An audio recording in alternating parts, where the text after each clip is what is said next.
Kwame Akye Abia bransa medukata were Nkrumah twentwenku a watwen na beku age oman eyi nti Kwame kasa Nkrumah kasa. Okay, 101.7 so we are trans Ade Akye Abia adwumade mu abononso apa sima edu enso enu amampani ene wo man akasa abotoye mu aba enidaso aba wa hye oman no enkuran na yati ama asam no ena wode aba no a sesei ye ba na ya ba be hye adwumade na senti a checheri nyina mu peace. Okay, need UTV hello Odiya, despite media now they are some you bet check fiko ama bibia ato ofema ready akwa wasan wo Kwame Nkrumah Tikese your morning show president of the land and then bosumi de to so aduasa ba kumbusumi du mfie pinu ne aduanu mienu eda na adwada Monday 31st October 2022 in the year of our Lord. For Bible ne kinka onyankopon asem yohani sempa etre aduanu yimu aduanu. Okay. John chapter 20 verse 20. Asema woni na waka asa no odeni mfe ne nsam kire won na suafo no hu awurade no boani gieye ena Yesu si won bion se asumdie nkamo sade agya no soma me no me nso me soma mo waka asa no ohumi gu won so na wase won se monye honhom konkro Yesu wachi na asuafo ni nyina ni da so asa watoto ho prumu na so na Christ aka kire won se wobaba na sanua mu die na ne atwa sama ka fa ne ho so obesori no obesori enti asuafo dumienu no wo mahia baabi na weye ni mprenu so a na wo yi ne ho adie wo se na asuafo ni hia mu no Yesu ba begina wo mfimfin in the midst of the confusion wo begina wo mfimfin ebra na ni da so asa no awurade begina wo mfimfin adofo a woni da so ase wo towa yento wo hunu wo ho ano niema ye bisi basa wo bra wo experience sade nyina no awurade se men kan kire wo se asumdue nkam awurade se men kan kire wo se na sumdue a efiri soro no enkan na wase o kan sa no ordinansa eni ni mfimu kire won wa kire won se wa woma won wa kire won se wo de ne kwa ya tode ama won enti won kana command on kan command to won yam odofo kan command to yam no onyankopon e wo ho so obeboa wo onyankopon wo ho so obema yedi aba onyankopon wo sa wo kire mu wo be pagya wo awurade nshawden amankunim die mmra wafa Jesus Christ di mu ena ya bompa ye fagidi kase amen. John chapter 20 verse 20 ebepem 22 ena yede ahye ho den. Okay, 101.7 so die na enyamesemi ye wora fast like say man this way chocolate video hiani so hye kogo papa bi ena wode aye anopai numbi papa ni numbi maame ni numbi obi anumbi na entimi mwa no this way chocolate drink do hiani so hye kwara ni kosko afi bi so bag mu na emwa wo mpanimu no so duru anopa ekobo 11 o'clock na ya no wanumbi ebebo apa wo be so hu so this way chocolate drink do hiani so hye Vodafone for so ya sinem yetumi de Ade Akye Abia show yi yetumi de brawo na Vodafone for se men kan kire wo se mo se bia auto data other network yetumi ka se oh data no when you see the 2 weeks ya as ahye me pamcho eni se basa de mom gi sa wo Vodafone so Vodafone for no when it comes to your data game no wa mo there is no limit. Over to me at data 2 years now you see krano egum any your friend Vodafone too much data was our bonus as I de ka ho Experience that freedom and convenience of non-expiry bundles. Ebra will dial star 700 hash. No was stay connected till the detail. Dial star 700 hash. Next subscribe. Vodafone further together. Or say a senate. Emma Ade Akye Abia show you or sponsor ye. Emma ye to me Ede Ebro. Okay, 101.7. So in na yeah far away from me about 101.7. yeah go din komo na yemra mra se bedwane a wagina wo ma North Town empesua so NDCD mu eye Honorable Samuel Okudjeto Ablakwa na was former deputy minister for education na ye ne no entwe enkomo Honorable Mimwachi. Good morning, Kwame. Bibi Aboko. Boko fina mafi umite unkache. No credit. But I also hear. Me hu ye pa. Amayi ye ho akyere yen kakra. Na ye ho kyere yen no mampani wo mu ye consultations awodo stakeholder consultations awodo na uye no nso kra free wa mampani ene various stakeholders ni share ye woni cabinet ko ye retreat enu achi enura na ode eye eyibaye wodi ono omban ne be kasaye 9-page document and a communique wode eba abonten na wadaruma enura wutie ye no ede be ne womu a eye so refreshing woni ye beche Yo, Medase, I'm sir in your introduction, Oka said, you want you kakra. As I said, me place you on record, sir. Yeah, you experience, and yet kakra, and ya huchra, kakra, a huchra, a kessie. And Mamema will be a good morning. Na me express it solidarity with the Ghanaian people. Ahochira Abano. The only aspect of President address Andrew Najo, ASA or admit OKFM 101.7. we are in deep crisis. On one kasa Eka say, when he says we are in crisis, he is not exaggerating. And in terms of acknowledging the problem, no, I know the President or Ade or Kano Krese, we are really in a crisis. And he is not exaggerating when he says that. That is a fact. Minia, Yanyana, you top petrol, you top diesel. Amount just last week, Otoa a file with tank no. Say Oto that same amount, you will just be getting around half tank. Now you say when fuel prices go up, it affects the beer. OKFM 101.7. Answer goods and services will get to the market for you to patronize, no? That transportation element, inevitable, and they will factor it in their prices. And I thought they'd be out because I see me see oton tomatoes and now oton mekuana oton bibia onya frigana $1 anto.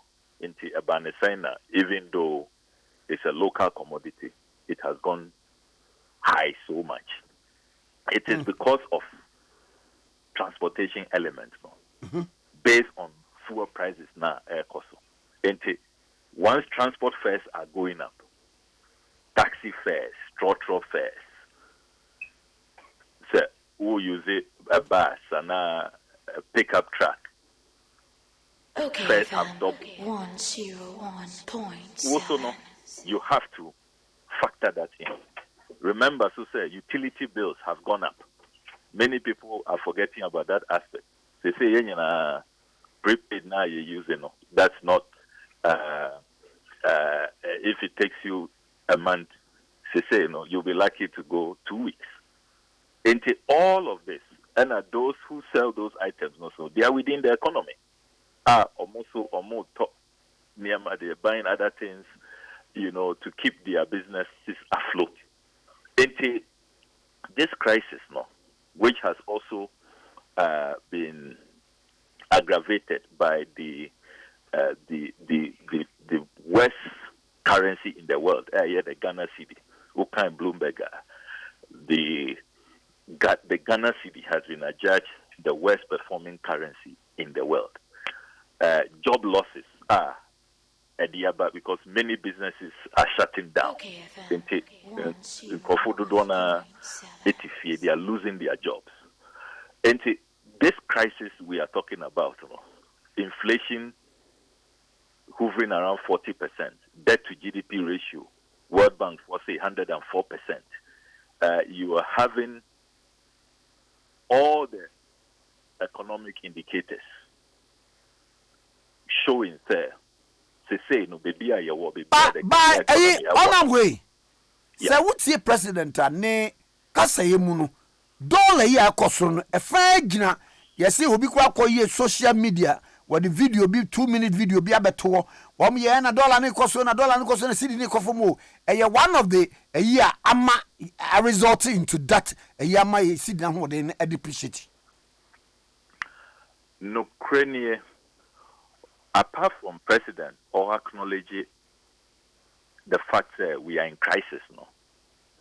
OSHA diagnosis now, Okay, FM. Honestly, from where I sit in Parliament, reports making all the various documents before us, analysis, appraisals, and all of that. President, the diagnosis, totally wrong.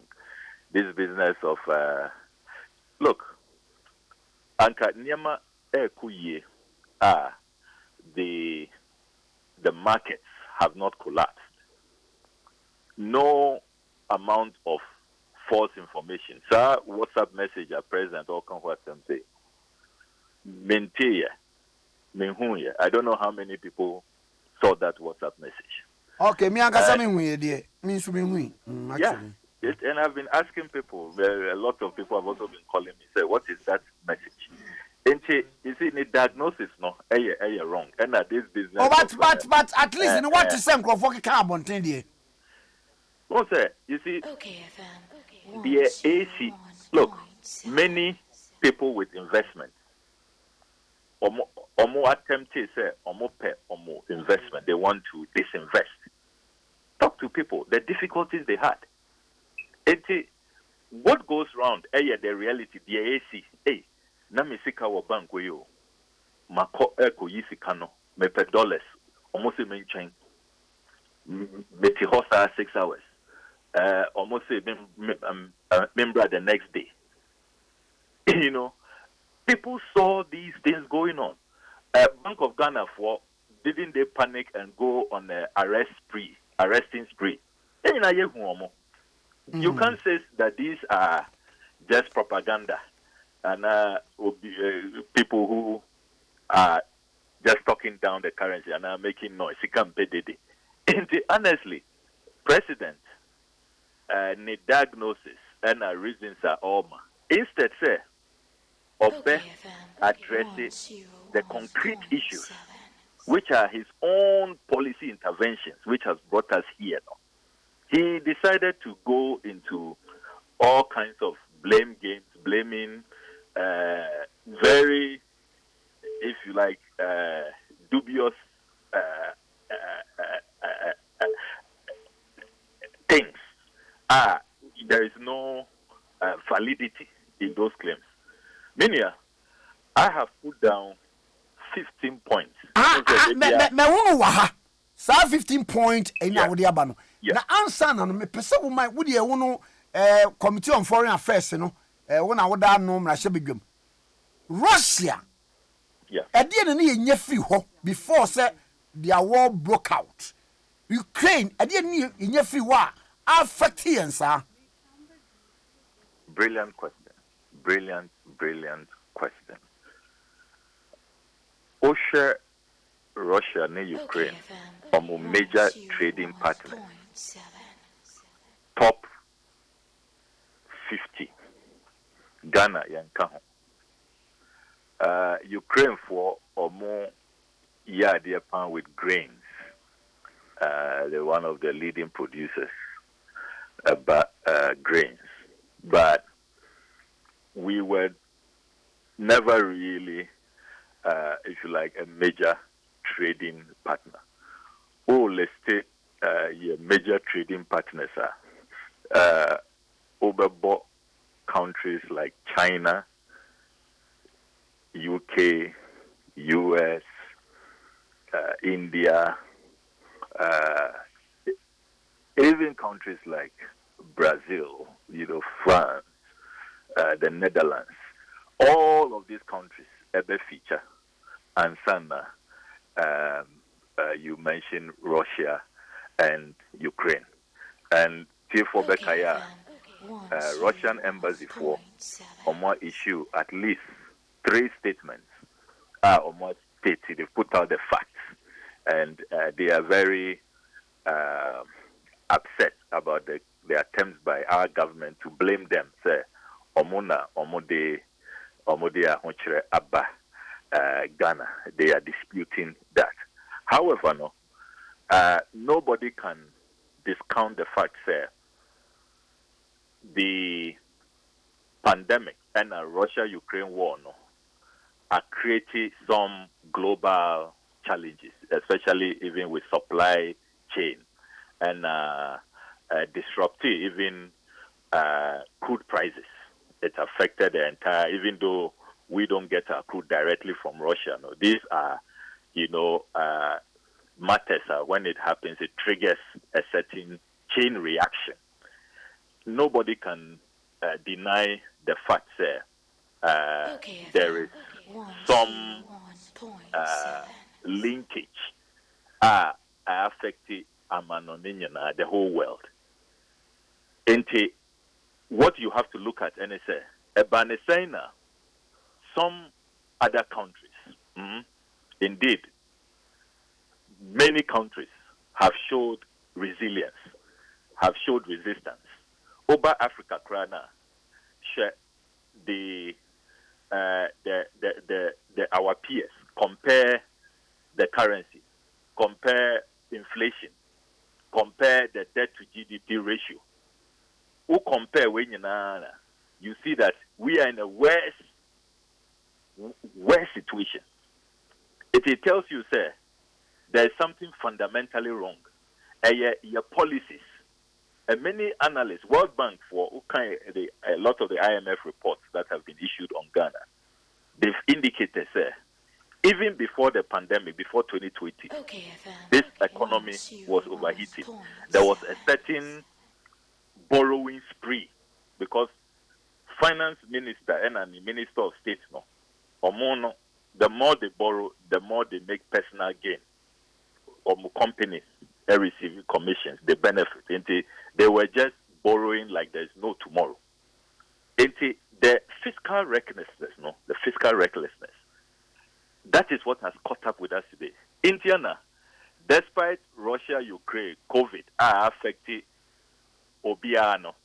When we are ranking currencies, we are last. Can you imagine, sir?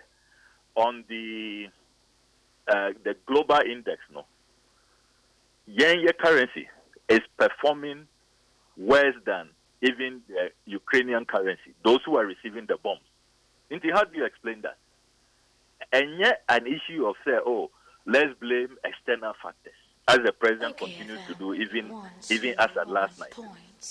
When him say, Mineo Air Kasa say, when him say, president has not complied with Article 36(5) of the 1992 Constitution.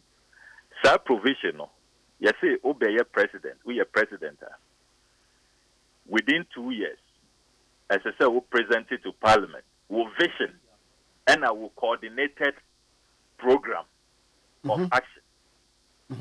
Why you have become president and your coordinated program into your industrial program, economic program, your agricultural program, education, all of those programs that, as I said, we coordinate it, put all of them together and present it to Parliament. When say up to now on here. Now, previous governments, president is running this country, or running this country on autopilot. You need the vision. Maybe, but the vision, dear, munim one district, one factory, munim free senior high, munim Nyama Woodwa or dear Guaquemu, and on one some Fabi myself, someone want you on paper, so I don't know ye. A quine year of fruits.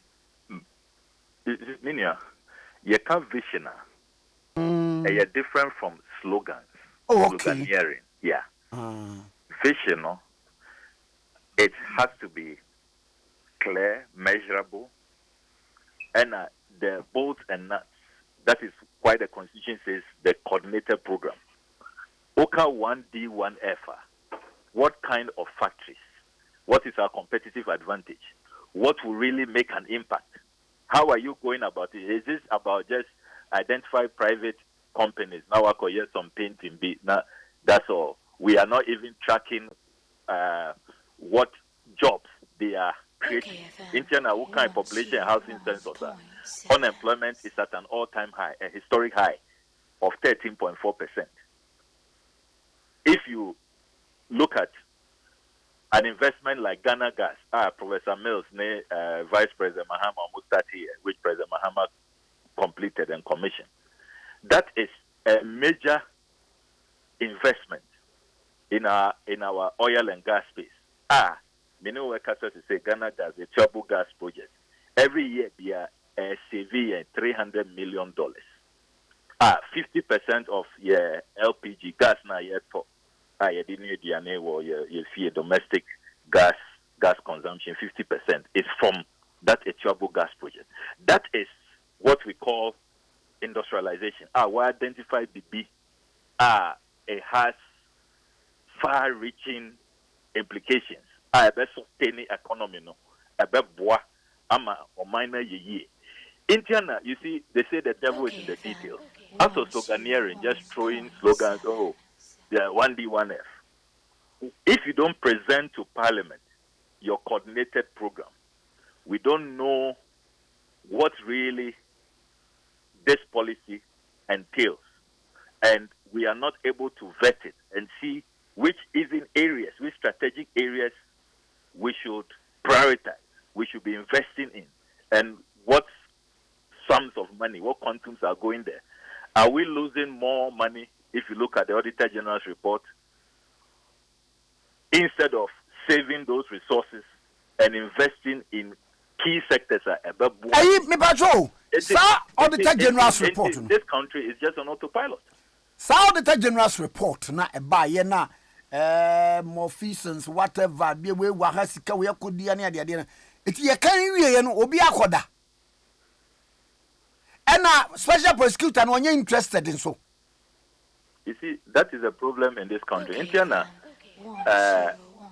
15 points now, and yes, if you allow me, I will allow you. Auditor General, make I say, and largely these are my expectations. That's what I thought the president would have done. And if the president did these things, Anka, I bet to assume and we would be assured, sir, we are going to come out of the crisis. Honestly, dear President Akano, is just a lot of grammar, lacking real interventions, concrete actions, to really come out. But what say when the Bank of Ghana for Kasa again forex issues, you know, one say one be say near the okay, you Mamen kai me 15 points. Number one, I expected, say, President Akufo-Addo obe apologize, obe taking responsibility. Now I apologize to Ghanaians for the economic difficulties. You see, that is what leaders do. You take responsibility. You don't blame others, other factors apart from yourself. When you are in the driving seat, the buck stops with you. You must apologize, assuage people. Because look, lives and livelihoods are being destroyed. One kasawa admit the way a you can't exaggerate. It's unprecedented. And first of all, the first thing I expected, obe apologize, obe pacho.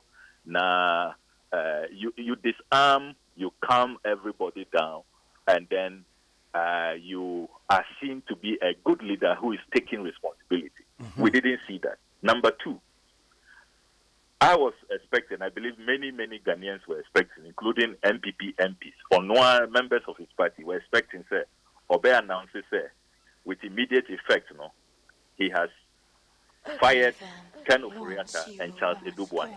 Oh, and that issue has been settled. Was it 3 weeks after the negotiation with the IMF? No, you come out with a decision. It hasn't been settled. It hasn't. Oh, sir. That decision could be said they are staying, and I said they are leaving. And crisis now, your woman, on one side, say we are in a major crisis, a big mess. Minia. Every single day, those people stay in office. They are destroying livelihoods. Every single day. And you see, when the market loses confidence in you, should they see what UK? Omo announces Kwesi Kwarteng has been fired. He has been relieved of his position. Look at how the pound started rising again. There was a sigh of relief. Omo appointed Jeremy Hunt, a new finance minister, a new chancellor of the Exchequer. There was immediate stability. One of the first Omunyana who has been aspiring after Liz Truss announced that she's resigning. They all said, because of the way the market responded to Jeremy Hunt, they will keep him. All those who were aspiring, whether it is Rishi Sunak, and Boris Johnson, the camp, and all those whose names came up. The first thing they will do is to maintain Jeremy Hunt. It tells you, when the market loses confidence in a finance minister, you don't keep him there even an extra minute. And I mean, talk to all the economists. Look, Kwame Nkrumah, I mean, who hasn't spoken on this matter? Say, the finance minister has become a liability. In any case, as former President Mahama said, prepare a budget. It's teamwork. At this time, the budget is virtually done. It's ready. Because if you understand the budget cycle, it starts more than 6 months ago. You don't need him to stay. And then also, Minia, is it right for Ken Ofori-Atta to read a budget for 2023, a budget that he's not going to implement? Isn't it better, more morally right, more logical, or those who are going to implement it, finance minister or implementing budget, he should come and read that budget. He or she should come and read that budget and take ownership and actually tweak it in a way that he feels comfortable about, so he can be held responsible. He won't tell us, budget no nyamina metroye nyamina mekan I can offer that budget. If it's not going well, you can't blame me. I mean, it doesn't make sense. Jeremy Hunt is being allowed to prepare his own major budget. We're postponing dates so that he can do more consultations and present a budget that works for the UK people, so he can be held responsible. That's what you do. Look, IMF negotiations, it cannot be completed within 3 weeks. Into that business of 3 weeks, let's give the president. Look, we all know, when the hole is deep, when the crisis is big, the IMF negotiations drag. We saw what happened in Argentina, what happened in Greece, what happened in Zambia recently. There is no way we will get an IMF program before the budget. Let's tell the Ghanaian people the truth. And we won't get a program in 3 weeks. we won't get a program even by end of this year. It's not possible. And I can tell you from where I sit in Parliament there, the IMF negotiations are not even going well. And they are not comfortable with this finance minister who doesn't have confidence in the IMF, and they don't even know why he should be made to lead something that he doesn't have confidence in. Look, Yankai DAC war UK, Omoko to Aba on whether to stay in the EU or to leave Brexit, the Brexit vote. David Cameron, the Prime Minister, or campaigning for Remain, said they should remain. When Remain lost and the Brexiteers won, he immediately resigned. Like I said, he cannot be the one, something he doesn't believe in. He cannot lead the effort. Ghana, Uncle Becca said, my sister Margin, Ghana for to abide, my sister Margin. That's what is going on here. Something you have said, you don't believe in the IMF. Ghana won't go to the IMF. Why attack the IMF force? Then they say, when you've done a U-turn, you are staying to lead negotiations. I mean, who does that? It's so morally wrong.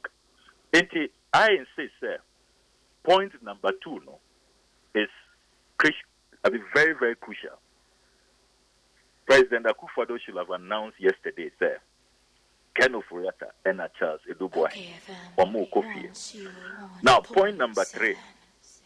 The other thing I was expecting to hear, and it said, I am reducing the size of my government by 40%. So far, the year say, we are cutting down expenditure by 30%. Meaning, your tracking budget, since they made that announcement, expenditure is still going up. In some cases, maybe a war.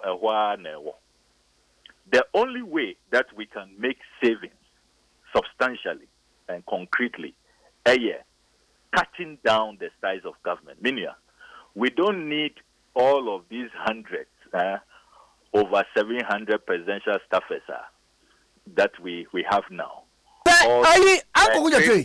Trade ministry, we don't need 3 deputy ministers. Energy, 3 deputy ministers. Okonadmo, 4 deputy directors. What are they all doing there? There is no port. Now, so since 2017, your CEO, your friend, say, Beji appointment letter. These are your conditions of service. Yamano Land Cruiser, Tianaka. Can you imagine? Since 2017, Keta. Yes. So the report.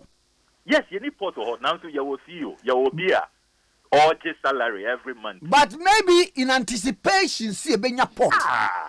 Minya on mine ben, yes, sir. The port doesn't exist. Look, we all know that we are Christians. Maybe we believe in faith, the wishes for an appointed time. Now, so this is not what the Bible says we should do. I mean, what kind of wastage is this, Minya? All you see, Minya, I just left Keta, my auntie, Mama Agnes Okuja, to the funeral just a few weeks ago. May her soul rest in peace. You see the signpost. Fight for Keta Port, which has been overgrown by weeds.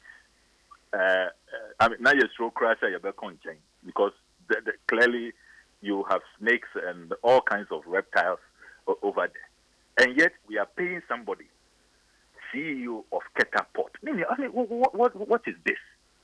And as for the size of this government, it has to go down by at least 40%. And that's when Ghanaians will see that the president is serious. Point number 4. I was expecting, the president will announce reduction on the taxes of petroleum products. Meaning, a major catalyst of the cost of living crisis is, the fuel prices. Should be a diesel war, be a petrol war. A liter. I mean, a liter is what a liter will today will give you about 1.5 gallons.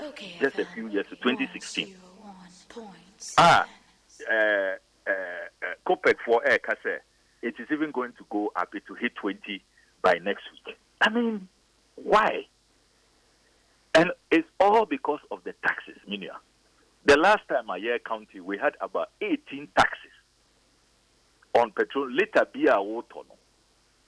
So many, about 18 taxes on every liter. I was expecting, say, to cushion the people, no. President will reduce the taxes. Obey taxes need be every. And nobody should say, sir, oh, I'm buying here sika into this. Look, it will balance out. Remember, I have talked about reducing the size of government. We're reducing the size of government by 40%. You can take away some of these taxes on petroleum products, and it will not affect. But sad way a government revenue generation. Mami musadi we sad way. Ebra na mudi aban up to 2016 2017. Okay, Sena tax e na negugu so. Eno no mo antimi anyi so. It will be kase I say we play the equal game now. Of equalization no be kase. The same one munim say tax egu petroleum so yentimi nyi so easy sa. Oh, Bini Obekaya, Professor Sabreso, there was a reduction in the first year.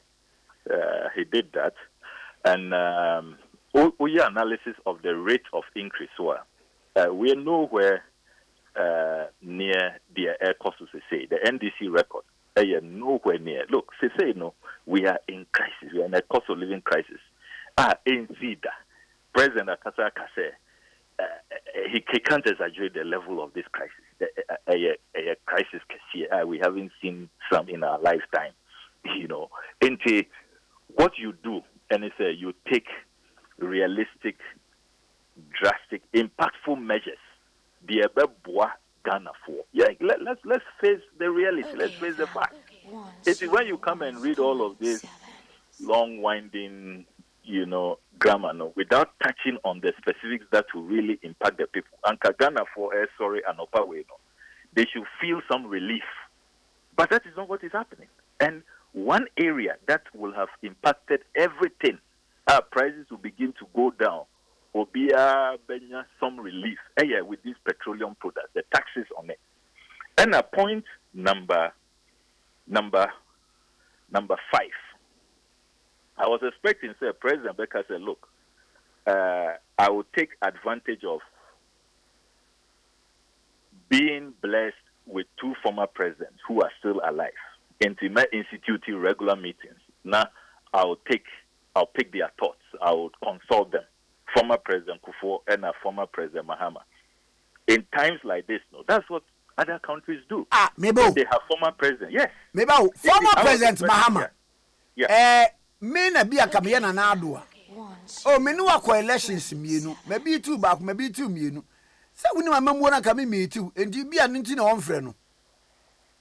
Oh, there be that's not how you do the analysis. So. Okay. The fact that what beating me in an election doesn't mean when I was in power, no, many experiences be a met to me I share. The mere fact if I even lost an election, even gives me some good insights as to what works, what doesn't work, what the Ghanaian people respond to, and all of that. You can pick my thoughts on that. Because no matter what, my vice president, my head of economic management team, my president, I'm referring to President Mahama for a whole term, and even did a few months of Professor Mills's term as well. President Kufuor also say 2 terms, and remember, before he became president, he lost earlier elections. He also knows what message does not resonate with the people, what works, and all of that. All of these people have rich experiences. If the market sees there is some consultation. You see, it is sad in this country we don't have backroom chat. We share United States of America. Every now and then, all the former presidents meet. They share ideas.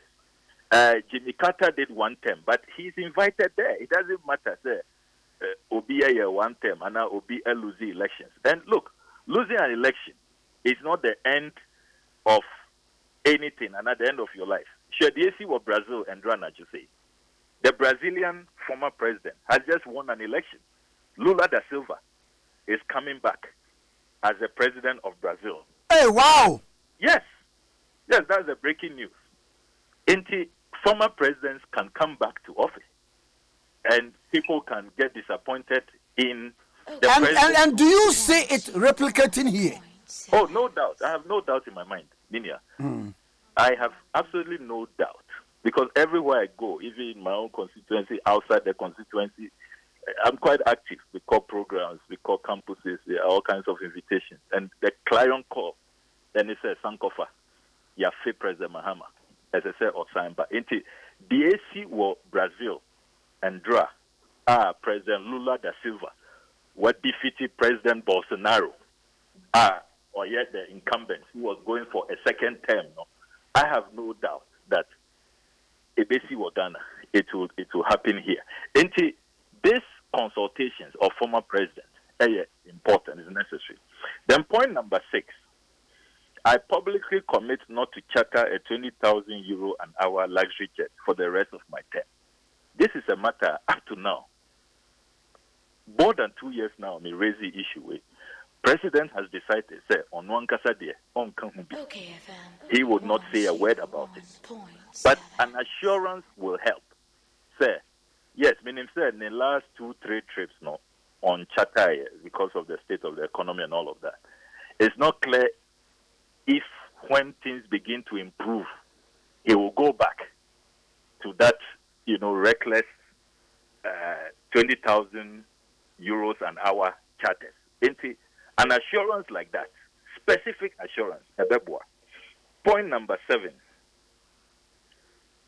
I was expecting, say, Obe announces, say, all these ex gratia payments, or suspended, and he will review Article 71 and then review the Ghanaian Constitution as well.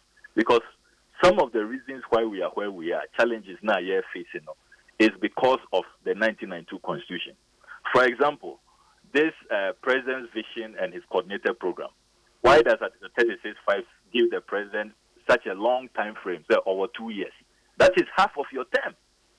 You can have a president who will just be running affairs without any vision, any program, for half of the 50% of the time.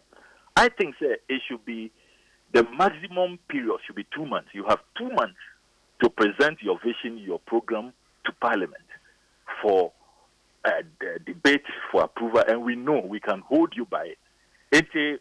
I feel strongly about this whole Article 71 arrangement. And not only lead to these labor agitations and UTATUC4, they are saying once this Article 71 is still there, they will continue to demand, fair rise, even 30%, and some are saying more, so far as their, salary and our conditions of service are concerned. Article 71, ex gratia, and the Constitution, and we need review. Point number 8. I was expecting to say the president will announce National Cathedral project or suspended. But Roma can want some say it's suspended for now. Yeah, but that is from the Secretariat. When we heard that, a few weeks after, Obekaya, President Akufo-Addo, I think it was Jospon, ne Papa, Thanksgiving service, Dr. Sir Japan, and our car was National Cathedral project, no dear, Yen Giant, Yen China, Yapay, and Bill, Obesi Cathedral. That's what he said. The audio is available. And he also, Yebesi. Yebesi, Well, sorry. He contradicted what came from the Secretariat. As it is now, it's not clear what exactly is going on. And he said, Parliament, Emma or more approval. And yet, on 3 occasions, they have withdrawn money from the Consolidated Fund, which is one of the grounds for the vote of censure, the removal of the Finance Minister, the violation of Article 178. I expected, the President will come clean on this National Cathedral project. In times of crisis, that's not when you do prestige projects. Some projects can wait. Then point number 9, I was expecting to hear something like this, I am establishing a special task force to assist the Auditor General in retrieving the billions of Ghana cedis misappropriated by public officials. This is the point you wanted us to discuss earlier. Minia, Okai Auditor General's report from 2017 to 2021. Do you know how much the Auditor General says has been lost to malfeasance, financial irregularities, corruption, all of that? 50 billion. 50 billion. 50, and yeah, 150. 50 billion. Sikana, share from IMF. Nowhere near. That's just what 3 billion. Nowhere near this 50 billion. In the Constitution, there were surcharges, there were retrievals. The president must put in place a special team. Instead of going around harassing people who have created jobs for Ghanaians, closing their shops and all of that, and they are folding up and leaving Ghana, relocating to Ivory Coast. All of these billions of Ghana cedis, on charging the Auditor General, on setting up a special task force to carry out retrievals. That is what we need. Okay. Number 10, I'll revive TOR, the Thermal Oil Refinery, within the next 6 months so we can refine our own crude, attain better fuel prices on the domestic market, and create more jobs. This deals with the structure of the economy. It will help to cushion people, it will create more jobs. Look, bringing back TOR, is critical. And we can do it. Number 11, I am initiating steps to build our own gold refinery.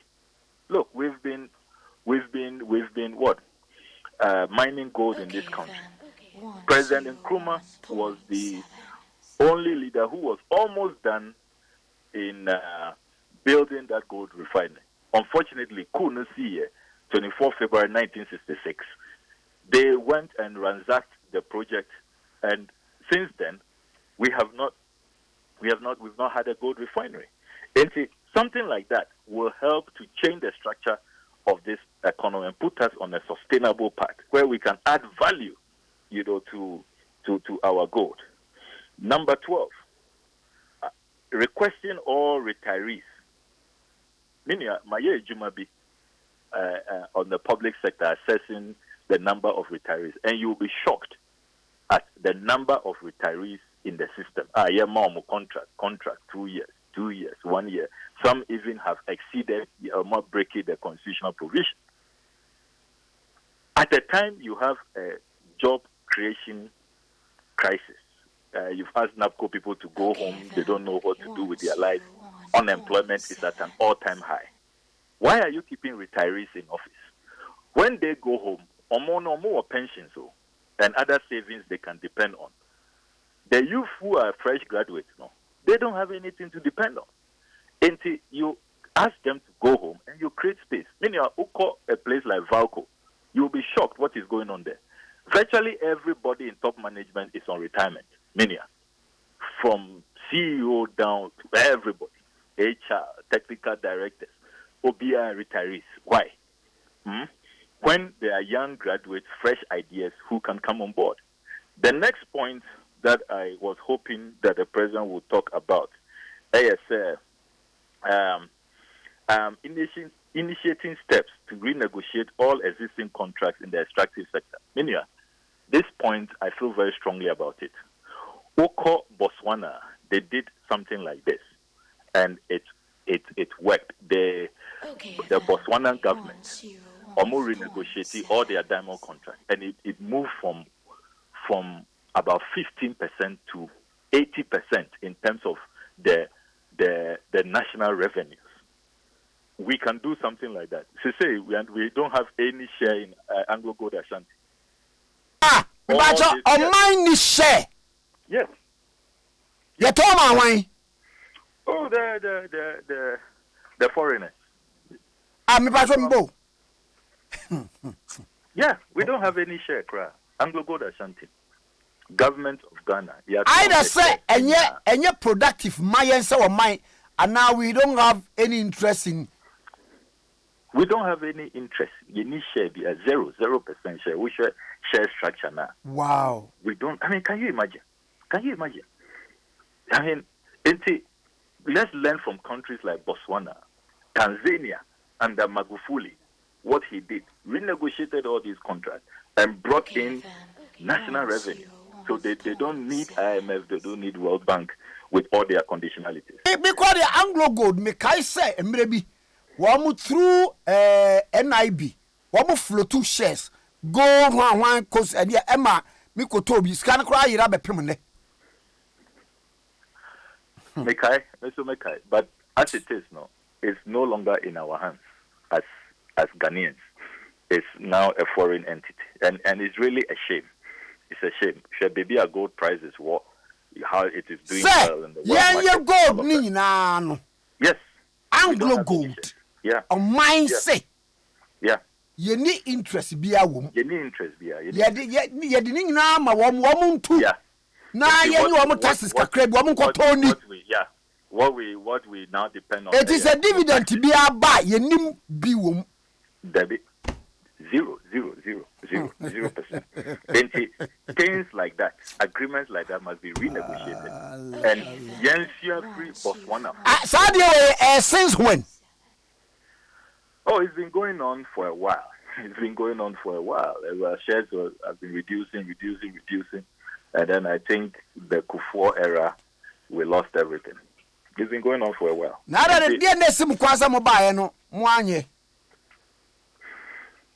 I mean, good question. These are questions they are legitimate, and I think all the parties, it's time for introspection. Things we can do better, we can do differently, and remember too that some of these things are ideological. Some of us have a certain ideological outlook. It be so, more. They have a different ideological position. Even within parties, there were different ideas and extreme, middle, and all of that. It must be understood that some of these points are personal views, but we can have a national debate and see if a national consensus can be crystallized. But honestly, in my mind, the entire extractive sector, even our oil and gas, I believe Ghana can get much, much better. And sometimes if we can't get a good deal, it's better to wait, keep the natural resource in the ground or in the sea when we have, because also the so-called expertise that these people bring and equipment, they are on the shelf, you can buy it. But what they can never find, natural resources, they can never have that. And we have that. So why should we be shortchanged? They need us more than we need them.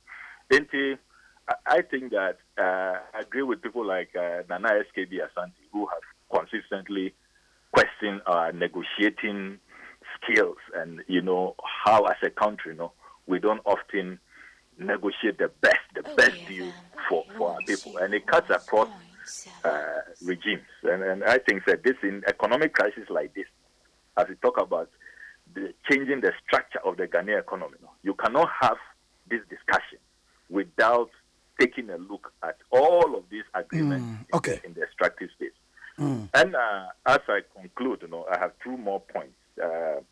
Dissolving the economic management team and bringing on board fresh ideas, including even people who have been critical of the government. I expected, imagine how President Akufo-Addo would have been received if he said, we are dissolving the economic management team. But Obia argument be say economic management team it was created out of convention.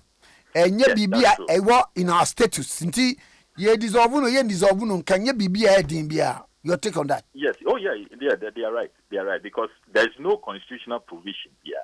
It just emerged. If you look at our constitution, vice presidents really don't have much to do. You just work at the behest of the president. And it just emerged as a convention. Say, let's keep them busy. Let's make them chair the economic management team. And really, it's just an advisory position. Finance Minister Kwame Nkrumah Tikese on some recommendation. The president can even ignore them because there is no, clear constitutional provision spelling out their mandate and how they must be obeyed and all of that. It even makes my point easier. The president should just dissolve the team and reconstitute it. people like Sam Jonah, people like Kwame Nkrumah, Professor Bob Pingmo, Dr. Kwesi Boche, Ghana's longest-serving finance minister. It shouldn't matter which parties these people belong to and how critical they have been of the government.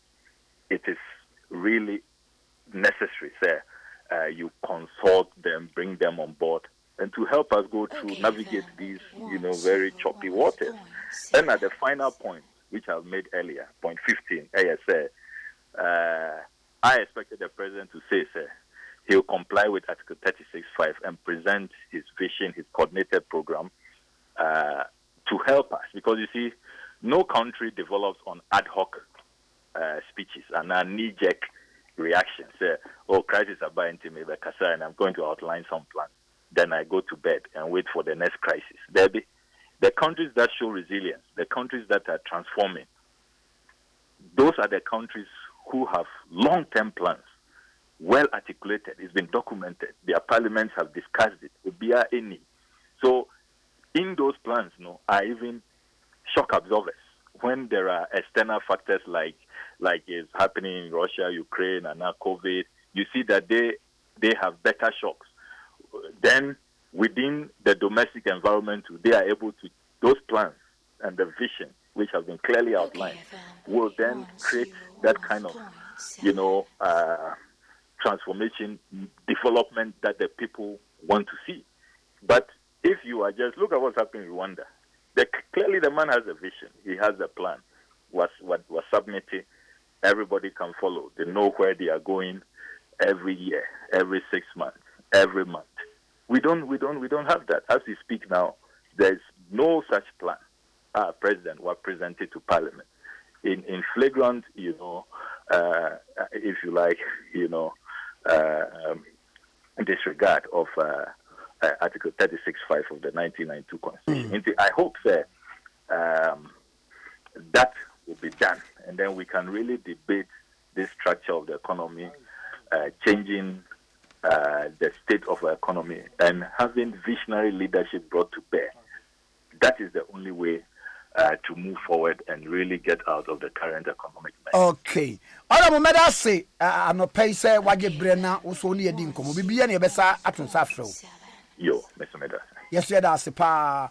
Honorable Samuel could to a black one, any electric income, okay, 101.7. So, na and then commando doso, papa, and commando doso, na any government spokespersons and communicators and so, ebedin common. Name man, son, no, Mummy and Shay. And son of President Ebekasa na Thursday Muno. That's His Excellency John Dramani Mahama, former president. Well, no so a 39-page communique at the above thing Abaka economy no said the SSA is equal. Na Yabaka Kobisa said, and what the Mampani Baka no, and in Yanubia ba propose a beer former president a year Senka Yenisa Ebet me abwaye. Including Gobe.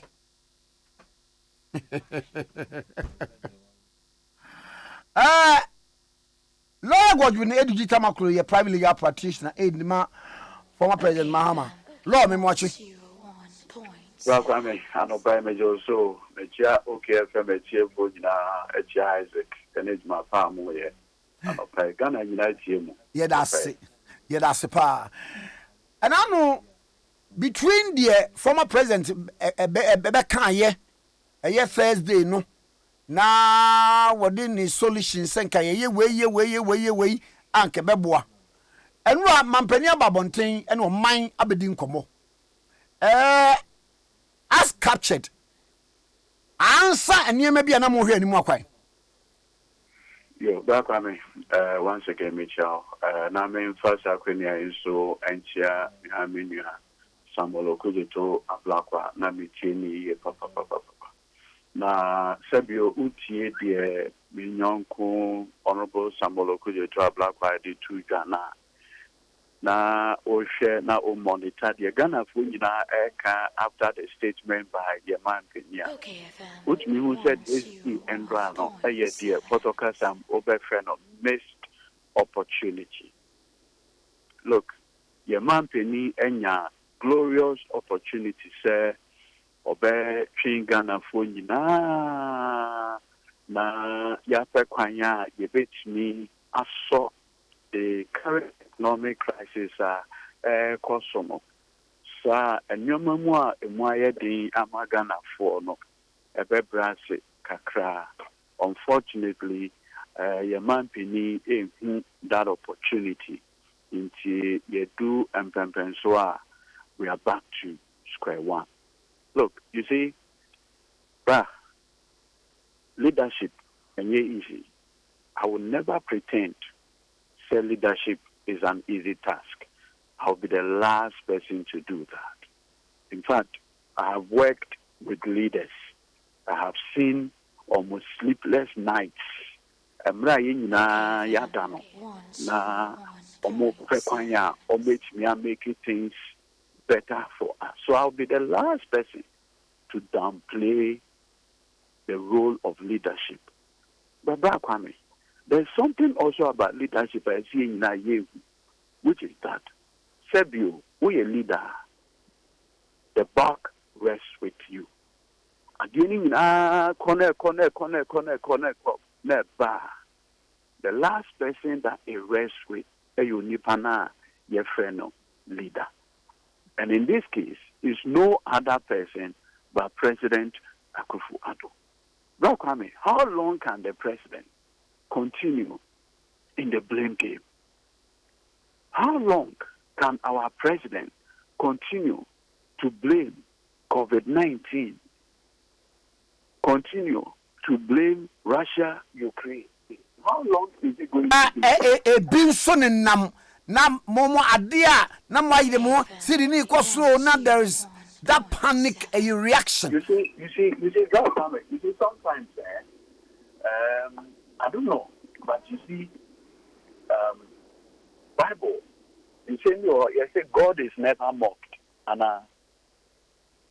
yeah, God, yes, almost say God is never mocked. Yes, our Bible moves that God is never mocked. Mankind. Our Galatians chapter 6 verse 7. Fantastic, Yamisha. On the 3rd day of May 2012, Dr. Mahmoud Bamia, HOBB, our Twitter, but your mankind out, so Dr. Bamia, at that time, you know, being said, oh, yeah, H.E. John Dramani Mahama. Now, this is what he said. Quote, the government is blaming speculators for the fall in the city instead of tackling its depreciation. But yes, Emmanuel, can it be? Okay, the government is blaming speculators for the fall in the city instead of tackling its depreciation. Actually, interpret Imam. Was say Abino Edison Bo woman sorry, a woman in Namoka say, sitting now what in air from Wabra and Kawabe say. A dear one Casano, a dear Ben Emma, and what didn't come from Wabbe, Nank what to Ama Apeja. So, what has changed today? Say, Chen Okohun say, Ampa, say, Crofon, somewhere more Kekano, and I'm a Sadian echo. Very careful. But was it security authorities, you know? More wouldn't now be ye city now what they call from Dolani Pejo, Yabecho. Okay, yeah. Another Danko Kupado could not simply so. And now, what can I say? City no. I hata. Many are one view. Okay. Ose. Okay, say Akufo-Addo. I'm not no position. I could not simply so can say. City no. I hata. Uji. Oh yes. Brena no cano. No, you say you Sika Empediana. But at that time, it was convenient for him. But what is that? Hold on, Akufo-Addo the style of politics, no. Principle be anymore. A law. Only principle be a convenience. Law. When you say bank here, you are not allowed to make calls. And I think Matthias says campaign because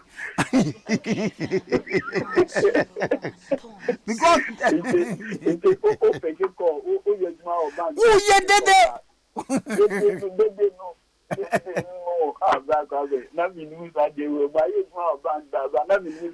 I will go bank down.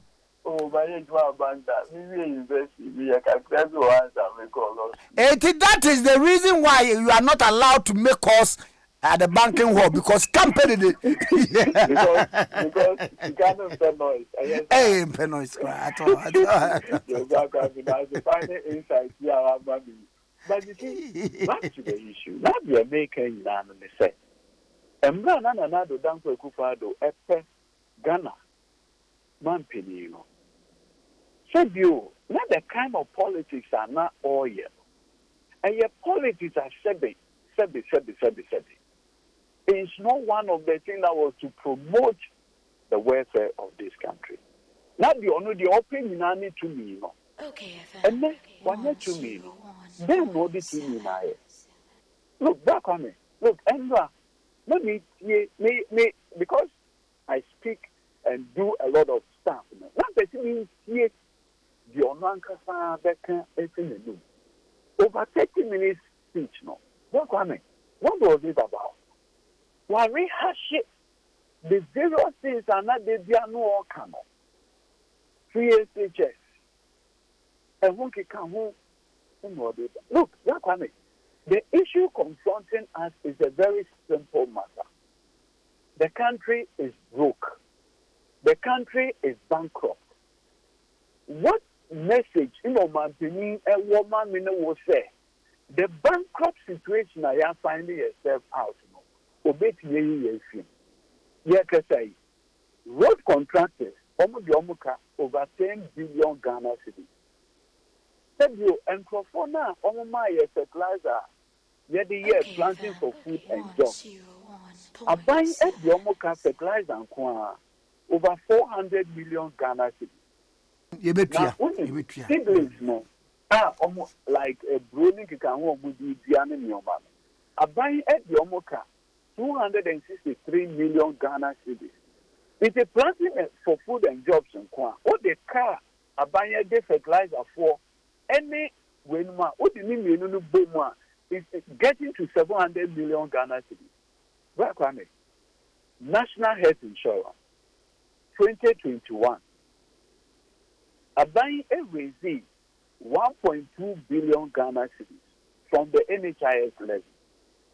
Kenoforiata every releasing only 127 million at the moment.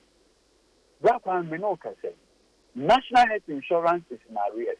One person will feed me, so what the health service providers, I can say, they are going back to cash and carry.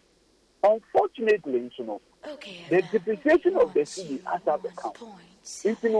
A draw no motor, if you are on me, Edema, Yenianum, Somoko hospitals, and home under National Health Insurance across the. But the amount of money released by Kenoforiata to National Health Insurance Authority, it is still almost the same. So now the health service providers are threatened. Well, Kwame, we a road contractor. And I would say, Mampini and Rana, where is the regime say there is any hope coming? Tell you. But the budget, you say, for the beba. But maybe in November, it never be a war. Sebia president will not take the wind out of his self. Dabi. Kwame, yesterday's conversation was to inspire hope. We are in a crisis situation. There is no time. Kwame, there is no time. Look, every single moment is a defining moment. Look, Mr. Wu, we are students of history. Go and read the statement by Martin Luther King Jr., I Have a Dream. That I Have a Dream speech was a defining moment in the politics of America. Go and look at the speech delivered by Sir Winston Churchill in the midst of Second World War. Look at leadership. All they do in terms of crisis is to rally citizens, supporters, followers for a certain defining moment. And now, so what year Omantini Nanado Dankwe Kufuadwa? What at all did he say to turn this economy around? Nothing. Empty sloganeering. Akufo-Addo still believes that he's on the campaign platform. Okay, FM. And no, I'm 101.7. Look, you can say, minimum crop one, Omoto Adie, Ewo Kanshi. Look, that Kwame, I'm not paying. They are struggling to raise money to pay for port charges. That Kwame, because Esmas here by Omoto Tonton Yoma to her at their home. Look, they were expecting the president to say something to their situation. That's what I say. It's the usual slogan hearing. Banks are overexposed to government security instruments, 34%. Look, and there shall not be any haircut. Did he consult his economic management team before coming out? Look, back on it. My person member banks meeting for obvious reasons. But banks are not your tractor and for security. They will either get the principal, they won't get the interest. That's a haircut. Now, Sebio, IMF can't debt restructuring now. What does Akufo-Addo understand? Sebio, me, and then another bank for Akufo-Addo. Namia Nado, they share economics from the same university, the same department of economics. Nana you say, to restructure a debt, there are three things: the principal, the interest, and the tenor. The principal, no, yes, you cannot kasa the economy bosiana na instrument no. Interest means in no. In a tenor no, a year a mrena ye de bema wo. It is a whole structure a data. One of these will definitely be affected. Either the principal, either the interest, or the Akufo-Addo is aware.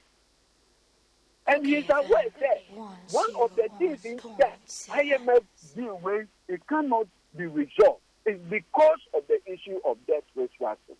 It is not aware. So why is he lying to the people of this country? Look, you see, Omanteni Biano, Sebi. Ukasa, and so much Mupuni Nanfa, some now, Kano. No one can see, Omanteni Akye and no. Yet your man how? And another Danko Akufo-Addo speaking to a finance minister, Michocho Mucho. Emma Yehu said, IMF, and ya dear Beko Hono. Now, ye a proud people. Ye and Crofwa, ye buya, ye. The very people Amodoma no can say, we will not go to IMF. And then they are sitting at the table negotiating with the same IMF. Now, put it, yes, I have said something said. Okay, And I run up, Mamma, and I'm quite maybe you. Your man Penin said, we have gotten to a point where we need to restructure our public debt. And the debts are owned by domestic bondholders, they are owned by banks, they are owned by foreign bondholders, among other things, and institutions. So when they talk about debt restructuring, for which reason can operator actually a 5-member committee? Maybe the first committee, means your committee. And yes, means because they need to come the debate here. These are the issues I'm not gonna for episode won't say something tangible from the president. But he missed the opportunity. And look, this is a president who is never responsible for anything. How can you be a president like that? Okay. You had all the opportunities this war to take this country. On other those, there is no hope for this no account. But I can move this country from station to production. That's what I mean. We have moved from more taxes to more taxes. So you are failing every promise you've given to the people of this country. That's I've raised most of the issues already. I will not belabor the point. But just always remember, say, Campidity. Okay, 101.7. Every way, me patch on Pebby, your fan of fire leaf. Now, fire leaf, no, Sabia who feel it disease when it should be why a week, when no more to Obanum via leaf. Why you are a friend and water war, via leaf. Open so recover from your rear beer. Bow now, Winya and Wadin Tentem, via leaf a droy Obanum.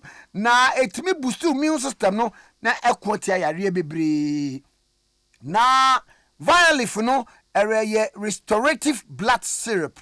Aye boapa vitamins ni minerals e wo ni padua ni mu no a ekono se wonum violisa e mano esan e restored na amawo etime yeduma yie na zinc wo mu no e boa ma immune system no pagya na e fight against infections e de niam awodo violif e vitamin tonic ya e boa ma wo ahoden energy and vitality violif ubenye bi of pharmacies ene baby a oto nro bia wo pene dodo wato a Fidel Pharmacy ana Fidelis Pharmaceuticals na ubenya ne dodo no wato ya na waji number na wafre wo mo wate 0545 78 30 11 0545 78 30 11 Violif eyedupa odasani hiase umebi empower ho eda latest form for some infasemi into anim na fe yensa antoan komoswe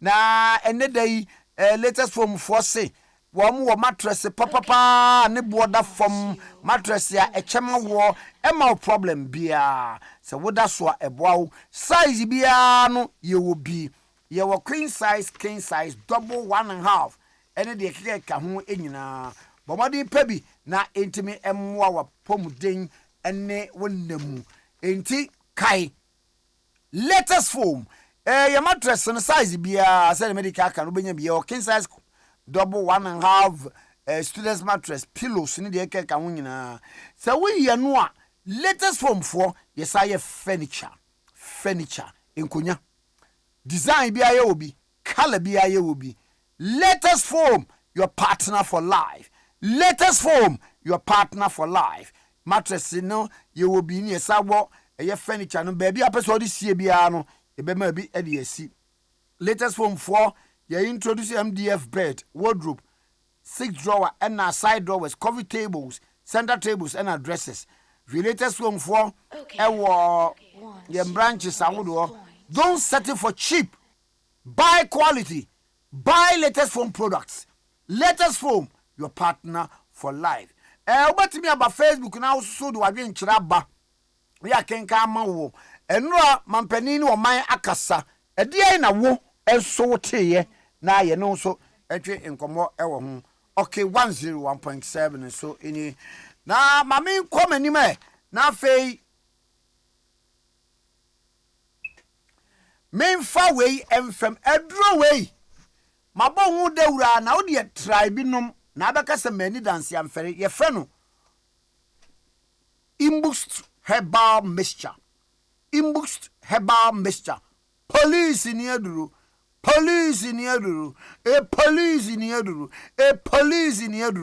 na onumu a ebusti immune system no immune system adwuma ye nipadua num ne se eye nkwamwa bi anyamede adua mu se kofom a ene ma yare bobo by heart ibobare pebi nanom na enko na ahoden emra na covid mu abeba mu we beba mu ba wonya yin busa ba mesa no a na apagya na ahoden enso atimi ayedai aba na ibusa ba mesa no de oyare betimi anom de onyare so betimi anom bi Health Alert Organic Shops one from St. John's Accra bi oho ekus pharmacy dama pharmacy benya bi tinate shops awudo dependable shops awudo all about shops nationwide ibusa ba mesa benya bi ato ewo bi awudo amabobo nyina G number nefre 0540 710113 0540 710113. 0540 710113. Imbus Herbal Mixture. Police in Yadruno. A police in Yadruno. A police in Yadruno. Okay, 101.7 Suni. A producer Wunya. Oh, it's Caroline. Okay. Richard, I am about 1 year economics. Okay. Mamen Konamne Dr. Stephen Amwa Enkodi Enkomo. Dr. Stephen Amwa minua. Oye MP for Enhyiaye so. Oye dache sofu pani. Obedi sofu ansana ewurade maye tosmienu no aba. Ana bo memwache. Mejo Suminia. Na boko die. Kwame, Yankopo Adom ade atin tim komu indie. Ya papa Ghana yesin baby. Nti yebeda nyame ase. Amen. Na sofu ndi oye den a obedi ansana ewurade maye tosmienu no abo. Kwame ndi omo keka. Ewa mpa eze menya ho den ndi am di be because of the enye honam niema. Nya honam niema. Enye agro ebi abinu didi agro de but sunsun ne nyame adoma chade nti wanya sade na pro ho so be ye dia ene asembeba Ewurade so be ma ho ahoden ene no kre enwa mampanini oman akasa na ahokyira oman wo mu mampanini na pamfo nsusua wode egu akwa mu wo mu de ni nyina aba na wakwayi wo bi a wo yesikasem mu nimdifo yi ede na anu oman be che the president so eritu hwa no yo me da se we de Kwame yen kasa bebrem se me ano na BBC nti I only got no Kumasi mean president ni SFC ni ede to ono achoro na me nya bi kan ya nti was almost na me tie ni audio ni bi SFC nti em say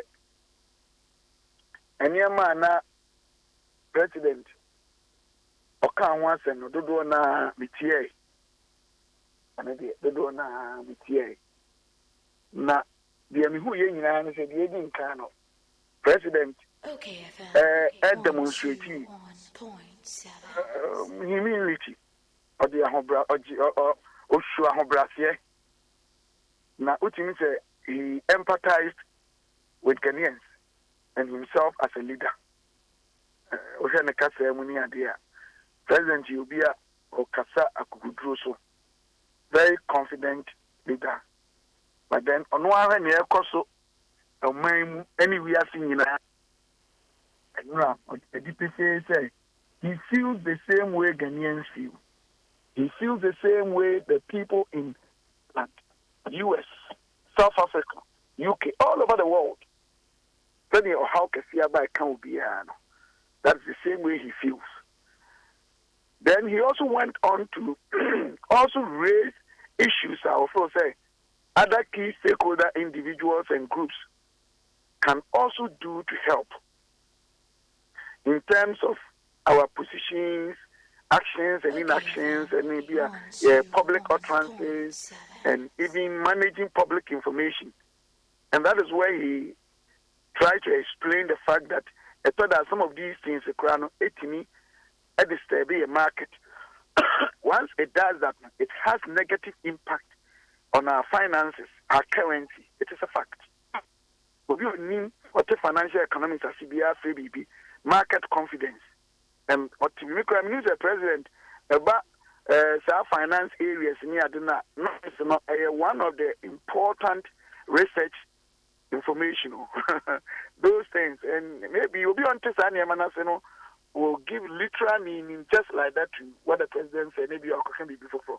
But the president approach yesterday was after admitting the fact that yes, there's hardship, showing that he has empathy with the Kenyans, and then also try to come out with things Kosua, careful stakeholders. Then you minimize the impact of the hardship on us. Then he went ahead to also give assurance, hope to the Ghanaian community that yes, it is hard, it is tough, this is what is going on, there's crisis. However, measures are being put in place repositioning is being done, and then defining new paradigm shift and repositioning ourselves also are also going on to show say nyame adoma nyama betuma today, and at the same time expecting that the global economy and the variables or parameters will also kind of take a different graph picture that will also impact us positively, because so far as the global factors keep on dwindling, getting bad, it will affect us. And yeah, nobody can take that away. And that is the main issue we are having now. Of course, our economy hasn't been very strong for about 40, 50 years. It's always been extremely sinusoidal, because you depending on Ubi. Oh, yes, but the president, in summary, it means a Kanyama, not Ghana, Libya, on person propaganda.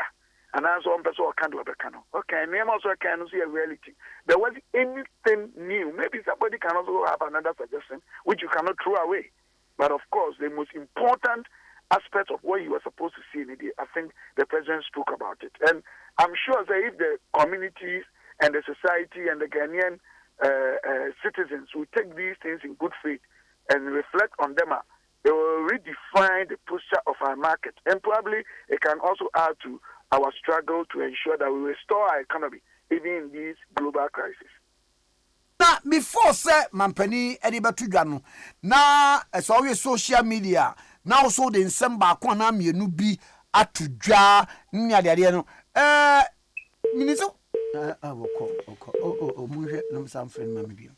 Okay, 101.7 so ni any honorable Dr. Stephen Amoa MP for Ishaya so MPPD mu enana etwenkoba ahoma no so ete ede ekoye. Na End Point Homeopathic Clinic. End Point Homeopathic Clinic. Dr. Ade Boateng was say uso ade mu nse so fa baby yo hyehye ese o joints ne wo neck problem. Hwe yie na be a stroke na kan ho sa no. To be kabra End Point Homeopathic Clinic. Wo tu asem fama ho. Na watwi mu nyina ne na watwe besi mu no. Be part of chronic diseases. Eye yare a kwankro and wodi tu ase ede amawo hepatitis formula, prostate formula, more pa womra ulcer emra. Na Dr. Ade Boateng am 30 minutes me patcho obi amfa enkasai. Na wane ni nkomo. Frɛ no wo ba wo de afidie besius na afidie na kire ba bia problem wo. No ma homeopathy nura any side effect wo no ma ne ko. Shares Pinterest wo share signboard. Dr. Ade Boateng wo ho Telecom 22 do Afewa Junction go straight to Apology Gardens or we be wo Eziama in the Western region. Dr. Ade Boateng End Point Homeopathic Clinic we be wo Bunu Tachiman Kumase Konoma Bohia Juamo number no 0244 Fred Dr. Ade Boateng 0244 86 70 68 0244 86 70 68 0244 86 70 68. Dog Miss Amo Kwaba. Oh, I'm sorry, you may just be. Now, let me be said before say Mampenini or my Becasano. Now would the near maybe at to dry a proposal say ye shehwa. A bet me aboyen so or my bra ye quay nim yesika semina de dinano. Dear would say, you know, Yanubi ba a war Mampeni presentation. And as I said, I saw a couple of them, and in fact, I also realized that even Enema and Amakano, not a genome president to Obekaya. Okay. There were a lot of things that the president and the chief of staff were doing or they had done, and some of them, and I just say, be a issue, a seminar by beer, in a to be a person, to be a costume, be a cost of beer, to one more, even a country home self. According to one saying, the restrictions be pre about a whole lot internally, not almost to one amount of that. But of course, global tsunami now, but so to the extent that even some of these policies will not readily be felt in terms of impact. But what I've seen is we will take a lot of measures, especially the finance minister and the Bank of Ghana and even the presidency. They are working so hard. Restoring the strength of our city to some sort of appreciable level, and I say point with me a boy kakra. In the other day, we use a president but of course, as I said, the hardship, the impact of the hardship is too much, and to the extent that it may take you some time. I'm trying to I say feeling quite good, and I say near Marcos into Kwame. The best friends are moving here, but and I feel so Kwame. I remember when I told the MPP and this because Asamba and reality, you know, because of politics, it's MPP now also. NBC will change the story, and then some of the media guys will carry misinformation and misconstrue the facts. And the same way as NBC in our Burma, MPP so will change the story, and then just because the person wants to come to power. But for how long can we recycle all these? And MYM, I think that there should be a stopping point or a stop point. The country, you know, we need to move on. We need to change our way of doing things, and even the attitude of Ghanaians. President, all the measures we are all talking about are Ghana. Engineer once a say again. Media. We are story we are websites, the online stories. Everything crowd as a Kwame and one who can so much we can't and all these things. And if we say it doesn't impact us, but they don't impact the economy, they destroy us. And conform one thing, they read it. Investors, potential investors, over with this animal, some of them they believe. And then they become inhibited coming into a country to invest. You know, affected. And and not just Nanado, and answer Mahama, and MPP and issue. Timamu phone, Yesumai, Obiting explaining Yamakama, or the two a website, Ghana, come on, now this is the reason, how come? As woman is out, near me, I need to see near my negative. Very sensational thing. Let you know, affect as a country. Because I'm so because the president can come out with the best policies in the world. So, you need to for citizens and also answer. They are near me, and could you see, and then the name will be a sofa. I know, don't come a sofa, and then my arm could have a sofa, no comment. Or maybe in other sofa, and to be a true. We need a revolution. No revolution is uncovered to any second. If you know the Adam Bonani would this and you because they refer to any second in 2000 now, you're done to GD to 150 and then it's a effect you. A 2 second and found solve the problem. Oh, yes. Even in a small family, you cannot. But when we say revolution, who revolutionize our mind? And to revolutionize your mind, what drink? So there be enough of enough. Corruption and woman may die. A man of a total of Ade Akye Abia different me die. And contemporary na me di sell my me die. A man so that me I say there be expenditures be near the for say a canina when any training name. A be a sub near maybe any idea to my mufo to your say. Your hair munapa crisis about into a theatre mufo. And no nation, no country, no state on this earth can be built just only by the executive. It's not true. It is never true. Even it goes beyond the three arms of government. It goes beyond only executive and legislature and the judiciary. It goes beyond that. The citizen. Look, when another wanted to fight Galamsey, I am Crawford Gradden and Lucy from Albia, so Galamsey, they are very not fighting head on because Okope, Omatua Betia, not saying Yamako, and Yamadine better so, because you say. Or Paris soldier for any police for or Mafin, Huranum, Forest, Numine, Prani Ade, soldier for any police for no one now, Sabi, Bankitia in Yas, a bin Coeno, or Mukade, Sika, Emma, no Mukran, Buani. And then I'm tired. Communities in Craffiana go to nowhere and show that one monument, you know. Or man, so now, Machin, Donko, and then Kania Consume, could to go as Sano, and the chair. Come on, take with your trouble and another arm, one Magaran San. How? Where on this earth can this happen? And in Mancasa, the epidemic year and year for in Chimaya, young fan no quality, Kwame no quality, young fan no quality, what you say, young fan no quality, me and woman or minor, and Quanin. Kwame, the Ades Akye Abia, Madam Catcho, there can be all the best policies in the world. And yet them because the policies never apart from those who are executing the policies, no, any panel so policy, they should position themselves to receive it and also be part of the change. Police in your job, and a piano or the Brabanawanji. Because I know police women, Papa won't pony womb. Yemi a young people for our Bema, young trust or mine hands. I get Juman a year, a bicycle or bicycle by and summer. At the end of the year, I found a beer in a cacrabiadi, and I see a deep night Juman the hall. Sabe judiciary, more moody as some back court, a judge, you know, Milord, 6 months, and pass out 6 months adjournment, and who will be Saturday. And no done any of parliament, yet you attend back on a Juma.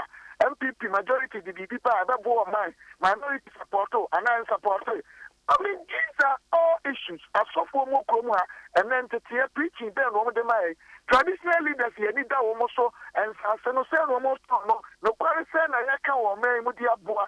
These are all so fundamental and so important that if we don't change, towards these things, you can over my change in another, over change your Ferrata, over change the sticker, over change Mahama, over change Hawaii, over change Sataka, and position. This is the time for national revolution. Not revolution to go and fight, but revolution to change every bit of our behavior, which is very inimical and dysfunctional to the performance of this republic. See, I just had a crime here, Honorable Yabara se pa masenya mpade amawo. Kwame Nkrumah Mate. Everybody famra. Beda se Honorable Dr. Stephen Amoa eye MP for Inshayeso ena ye ne no atwetwe enkomo no. Ye wo mesomra ye ba enkomo ewo ho. Enu amampani die no wo te die. Die be na wo te ye beboa wo chefe wo mu ni sei wo bra Facebook na ebe share ideas. Na yesu ye ni uni enkomo enu anso no me ka asem bi we de egidi asem so fa ko se me ka sa nya ko bobo manisu ama manisu atija na me na ewade ma ende obabu manisu fu anu wo koto afagidi koto woduru wa ahun e bia wo to 1 gallon aha wo dis kanama o ka cha attendant no a na waso stie anim patroti ensoji uso stie anim a na wakase ewurade 101.7 wona enipa empim num 5000 titibre nimu na hia sa wo ma wo maduane na obusa sa aduane wo hin na mbede be ma wo no wo so akwala bi kuta empata mienu paano 5 awurade ububu ye no eye bebere ma chire kan propro wa be 12000 ne chiri awurade fu ami buyi wa wadawro ma awurade bawra fu amu bawra ma awurade bawram fu ano ubebu 1 gallon would be nanti the whole day ade chi ade be nanti 1 week na fu enensa try hwe eye a na wa bedamase say ye o ka me digidi akobu na ye adwuma anya adwuma so atena ba bi din ba cho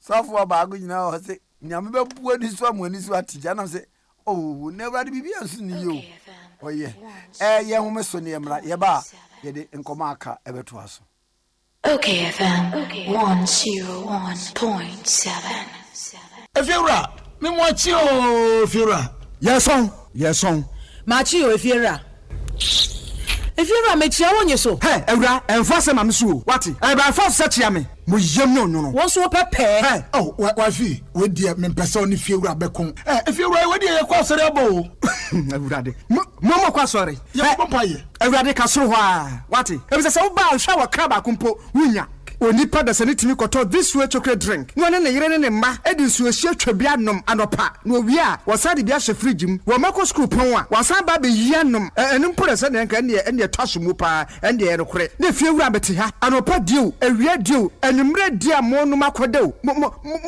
mame na mu wi a ma sora kwotena so ndem se ye kosum ya Me say na dia ya late nso me yanke ka bi nche fiera ya wi ya kwasra ba kwate ke efiera wuti fia say light bill no water bill ba wuntua bi wo bo sa sika na fa koto this way chocolate drink na ba nom ka hwe me catch you play na play fa say this way chocolate drink no metumi ato bi pa na so na me so mo ahwe wate e de me hia ne nsuosie na nsuosie so me ntoi say me bu fu a metumi ato bag mu a wate yeah fiora we nko ade ma abumfu e koto nwe e fiora fi de ya bre ma abumfu bi munyam sumponie munyam sumponie na mo ba ye trimodefo FDA agi edwedie nkratoi atum when we send your police in your draw, Imbusaba Mesa Amama Huaden. Refuse to grow. Any offense will be count. And what day immune system or Yankopon, and your ready pediatric Samoya Hubano, and Nasa Wunum Imbusaba Mesa, a peja immune system Nabribia. Ya Yarientimu. Sasa dear, a man for the one, Nedi Imbusaba Mesa, Dronua dance yes, and Yarua who ran Nipa and Yina Etimi Banaso, and in Yarua Cassian Kaya Wutini D and a honka. Now Yamwa suing no, a way a home buying a free home. And now pa one dada, no monum doctor and Rono, and num Imbusaba Mesanoa, and more who are deep pinty. Ya womuntim pose, Yaria Esomo. Imbusaba Mesa, a walk Kaisi, and you may move Bia your toe in row, at to 0246 20 8496. FDA, Ashisha said, Jedi and Kratui Madia to Musay. Shopping is made fun at the West Hills Mall. Shoppers who spend 200 Ghana cedis and above automatically qualify to participate in the wheel spin activity, where they spin and win amazing prizes such as gift vouchers, home appliances, electronics, and many more. Don't be left out. Join thousands of people at the West Hills Mall from 10th October to 10th November 2022 and enjoy an in-store shopping experience while you wheel and win. West Hills Mall. Happy place.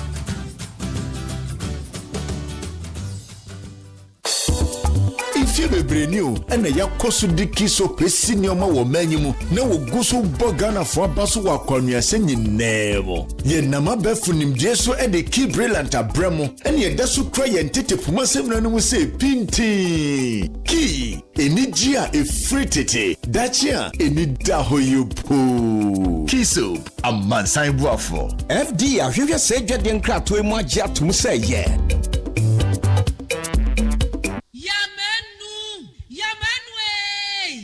Boni dia jua ma wubi eti ya menu afa hin na mahwie fufuo ti ase dada menya wofo yi papa so ba fie ni anwie fufuo ya asam aba na so oben wadi fufuo edi mpreni ne mpresa da kro ba ye de ni ehwie fufuo a akode wo nwane adua mo adwuma se me ni fie adwuma de mi ni fufuo kakra ba o medie no ene wato metwa ma da pasa aso wo kan na matire nyira wati ate na make am mebo a ebo de odi komum na se sia de obra to fufuo ai wo wodwo mo pam na wo ma siu na wo timu aba na wo sadade na wo temfra kwada ne nyina tuatwa make say ya need food sadaroma wo bia mani ye pa ya wa yam body fufuo ne mankani fufuo a wa ne powder wo de gu da kam kama ya yefra no need fufuo a enya no bi na masori ba ntilizi kama me di ye yo se bia ma me hwe oh e bia need fufuo a ye kama say body fufuo ne mankani fufuo papa bi na wo kan say twan e posim na ede na me se wo kan so ancho simanu mpe no wa wie wo hie wo kwa papa bi aguso betwese de ama mani kura agisa need fufuo ho ama me ko to bi kura ba ne se de Ghana for sipom fufuo no eno an wo ye nu enti se wo hwa fufuo won pam wo dom ne we nu a wo susuna bia wom wo nso de body ne mankani fufuo papa bi ejanie eni afi na fufuo na afi na wo bedi pa ne se de wo bedi ne se ne wo fa mogyaduro ana pawia ne anajo a wo koda need fufuo e wo fi a eni gye nko a FDA agi edwedie nkratoi atom document we nyina e wo se me ho adwuma na so mani a eni mu stress enti na da me nom agbeve hebati no agbeve hebati oh okay ebema wa ya let e stress na firi hokra no kre me say manom agbeve tonic menstrual pains free me so agbeve tonic weni mu ato anase koko hawa numbi agbeve tonic die amwa ye fine mom ba no malaria nso a agbeve fever na me die tutu egu abra maye malaria test ehunu say bi wo mu na wate agbeve herbal mix capsules nso kan na ye powder se die wodi nsuo no mu a no apanka bia die eguso agbeve herbal mix eno na sa me kunu sisi yare eni ayemutim esan ya afase duro nso me nso sa na se me hia agbeve nro hina bia e wo pharmacy Genesis Herbal Chemical Shops. A paying for about more money for them kwada with if you do me nunka. At 4 free Agbeve Herbal products for 020-813-0790 and 0246-595-256. FDA Aji Ejodi Enkra Toyatum. Alande. Me say Alande. Adepen Alande. Gonna pay Alande. Hey, finally. Gonna pay Alande. Do more your way on Ghana Pay. Send and receive money at 0 transaction fees. Pay bills, buy airtime and data. Transfer money in and out of your bank account and so much more with Ghana Pay. Dial *707# to register for Ghana Pay or download the Ghana Pay app from the Play Store or App Store. Alande.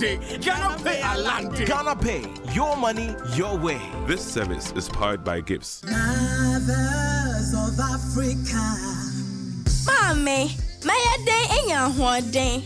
And what's the offer geisha semina subain? Gina hopinti na kowenim. Mempaba.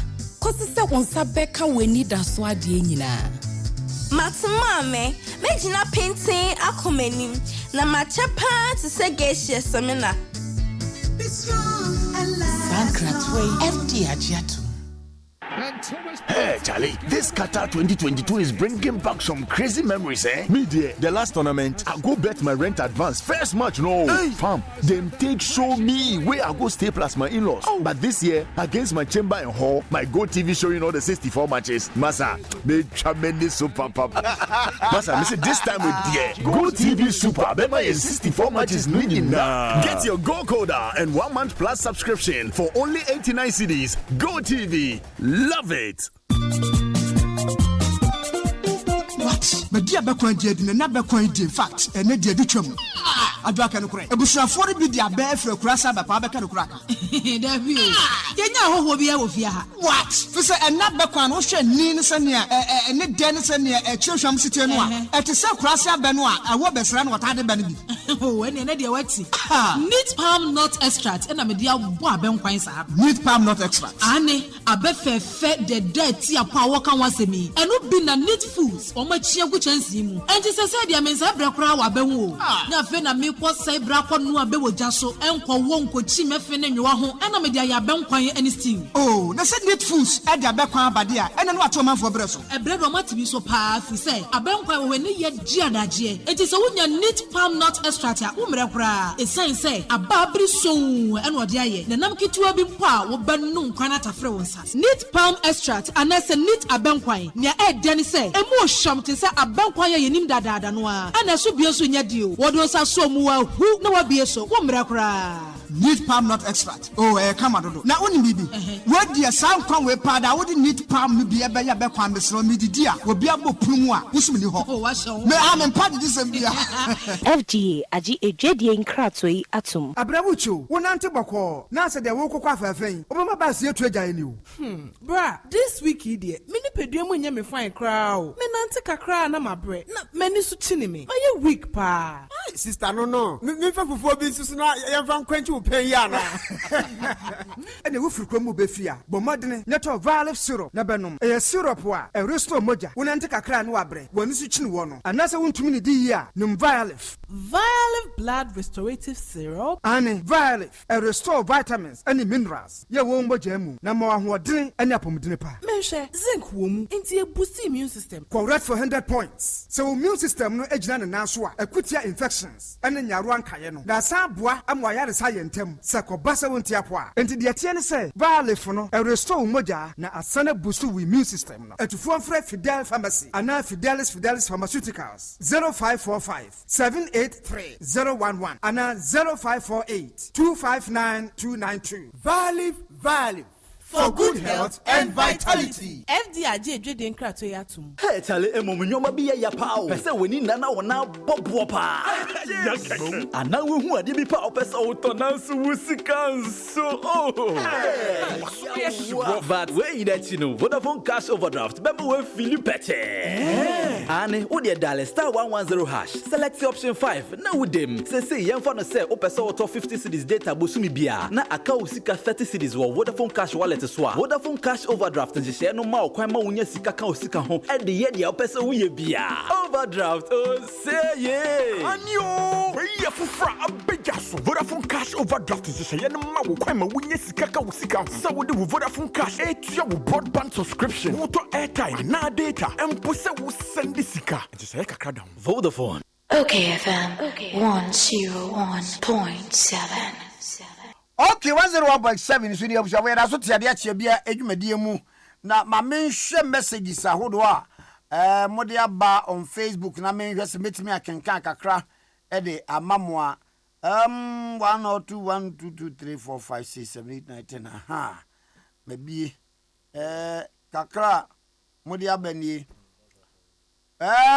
Bosheba Amisti Gosu Zongo Patriotic Voices was in fact what Mampani State Donation address no well can't say Ghana for nyina asem ye nyina nkambom na ye nya butre na ye ni enkomo na ebom mame motwi na menko Dr. Joseph Obinho Guta president and as a boss pani awoda adwadifo nkabomuko ano na yentie ba kwa na mienu bia otifiri mu mirwa Dr. Joseph Obin me wache no pay me do so go for me na boko de yes odumo enwa mampani ansa na eja woni o ma bedi nkoma no oni bibi hu tise mu gutafo ahia enkoma epie firi mampani kasa mu ba ye enwa numre no abotoye mu bia ba bia na wo fra firi mu se obi a woda adwadifo ano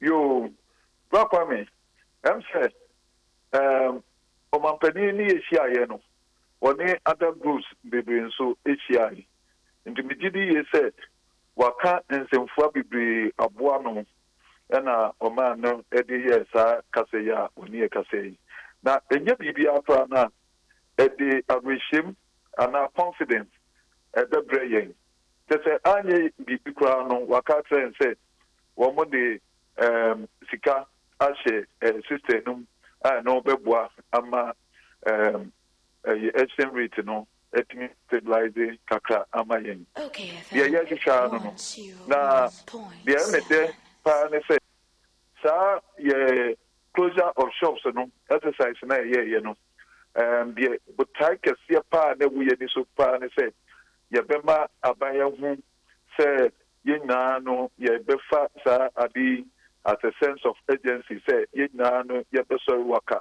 ye tu ha no mo na ye sa de ni ye no so bra kwa me wo be hwa on say a generative public serious public discussion pa we share the parliament for MPs no ye MPs no any discussions are koswa na say Kumasi for shop closure any grand shop closure no ama many na story am woman will say yes I asem here be wo hodma see a detro so na ye discussing timeno enokra no eye medeyi there here me pa ne president Tikese your problem no a structure yes a structure but you can say structure the bia no you can ni akase there you know your economy no are import oriented near the apostle home kwa and no there ye ne sadia one say other areas na ebi nyam ubo say ye ja ato home eminti enokre excessive importation no one major aspect pa ye agiatum say yet me reduce excessive importation na ebeboa yen na o mampani koso e ka say niam bi o hokra na ye bi o manga na mu a say with time no yetimi hwa na ye reduce importation of those goods or also say ye betimi atra your problem ewo local productivity ye niam ye no buy ye ne ha any your manufacturing entities no the eboa ye wo mamha ye wa advantage me ye betu ho anamon aye ni na ye council na ye share the role service industries, so AD banks and any telecommunication industries, and extractive industry, so gold, oil, no one can no, so no, it's say almost AD was structural problems now. You want to say, Nina could be and all that make us say investment laws, yet me everybody say, and no, man, penny, them say. One said and Kawa said no papa, but no sweet here, because say it to me, yes, say, Sir Avias Yabu in Nano. Senipano very patriotic, the profit crown, a suit up 30% and now 40% to her. Now, we'll trade the rest, in the forest. Because Scanwa Benyanwaha, into a suit to me, what a just fan, such a funny be a car. CBC and maybe so no, while repatriating the copy of free by him. Only the Debia Bijanaso say, I guess I did not. Any not because it's uncle, it's a new Quentia. About Penny, as I can say, yen diversify ye trade.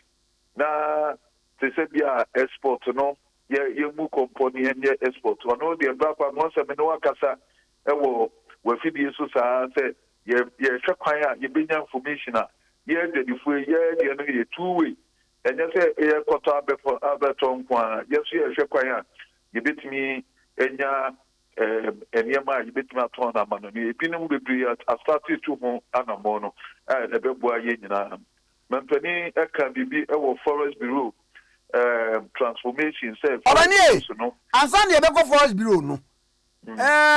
Minim Diaka Cram, war financial management, Muno, and say, Sanka moko kraniema ede aba ene o man ye nhye se ye be mammo facilitate we impos no bra through the banks na wo mu ye kan say na wo kwa ne ma traveling check as de ndie enei ye ntimi nya bibi se ye ne local currency no ye de begu bia o ATM so ama wo ne ya expanding se bia de bia betimi atone ma sei ne yin se wo ba kwato dollar na ade akọ ne mo wo card so Ghanaian currency ni wo card so a wo ko na yi ni wo skemu a se na aba sa de we no ya dwene ho so man Papa what do you do what say ya okay the new consultants be this ankomwe sabe ya abefo and say ya say ya didi jano e won yan say Debia the better dollar no problem near the aqua. Ye free big clearing system among the banks. Sure. And yeah, Sikano, our banks, no, and ye Dibia ye ATM, so two paya. Now, what Tadia? Who bet me the ATM now at all, not banks now, your clearing system. So, no, say, I can say, yeah, pressure, a better dollar, no, so no, it doesn't even come in the first place. That's a bank now, no, or more clearing from or more among themselves. It's Kwame, and no, it's our best for Kwaya. Yeah, the sign is no, and when he started to one among Auntie able to that very soon. Cry and they say, Prophet Kwame, what they are obeying, and also a very essential. Until I am because Bank of Ghana, and she said, well, you do tell me, say. Womo eya ketri se womo titri mu ne se womo be ye proactive I say we mo no bra me ka Bank of Ghana na ka di to jo enya wo bra me a same way host of a radio so we have the human enti se wo Bank of Ghana e kika no ho na what thinking outside the box na e plan bia you bet me ayama yenya afoto kakra owo ye same rate no yet me nya enti de oka ye no me gitumpa afei ba ko bie mu a me sa adwene ye ne se adai ena sesei se wo ba port a ye ntimi nya threshold bi se okay port ne yen calculate sika no in dollars na e bia me niema ba bedu me niema ne bedu ye me pesika na awotwe mu de akọ na dollar ne appreciate as kana makwakwaje bia nkam ni be yie no gizem sa kofa koka ho menyi ni se other countries no eyo no sa nti bia nka importers aban ne mo betena se ana wo de nhihye beba through GRA aka say wo ba fi na ekro sika wo de be yi niema no yen calculate $1 in dollars bio na ya sa ko kan say dollar no appreciate ya na ekoso a eno so gizo wo tua equivalent of the dollars ya kan say betua no e wo no so mo be si wo nkonya ana mo be ye ndai Kwame, hase we ya kan what someone no be ka say wo mo pege dollar no for the purposes of clearing goods at the port. That's someone we can ye kafu a na sitra no no. Ama ye ne Ministry of Trade esinkonya, Ministry of Finance, ye na ye to round table, Commissioner General ka ho. E mo ma boya no ho ba. Say wo mo de emra kumase for every wo demonstration and o mo de anoho ba yi ma yen. Say wo mo pege no for 3 months and think it's can be na be tina na ba opia timi afoko so aplane eyi ni niama the person na ya mi kenya wo mo insurance no wo mo juma papa no be kai say e na ya 2 years short no deputy minister of trade e be ka say man show good faith na assembly ya kano mi na say no me dia betu dia papa mo kai me ka ba the idea what can I say? Some comedy me car ye. What can say? I sign ye pay the dollar no for the purpose of payment for 3 months. But mon country be. Na papa me say be see my dream be na hey. Na me no be ye meeting aka be come me country be. Na say I didn't work no. You are not serious about it. I the backer said, say na abaya catching, say what be peg dollar, the said, yeah, what will be 2 1 among no who said, ya take one more pledge, no serious. The best thing now make us say, back one yes, na what we are, what Maka said, and Yama bore air costro, na if we ye a 4, now you are inciting hatred against yes. Because and what I'm going to do to the costro, back one make us say, benchmark values, you know. Okay. Yeah, to win now. And you might get this studio now. You didn't get it. There be a come once. Somebody, what to need no more at the Siano, and yet transactional value no plan, and maybe and come on, one, you know, customs of for now, one more prices to suit the other to one more. I dear Bakwa, Mintiasie, Eba Kunisa 1. Nipanwa. Okrania mabano okrania maba more na wo se ni nkran a na wonya the expected revenue my dear ru Ghana but say nipa na wo stifle no out of business it revenue no say people are not investing, people are not importing. Me go fama in the 21 days ya I di mo jache no amo aton ne menadi e wona nka me percent yenye bi mwae bi firi ho. Mistake I get they say. What them say duty payment no eye affordable. The we for anemu eye henkan and a menipa etia taxes in na tax abudu na we be afa na no. The tax no eye affordable. And menipa no etimi tia ye fe bi compliance e will be to be comply and ye tia. But yeah. What mo for say wo mo ka tax no bom kakraka. And Ebema government and the revenue.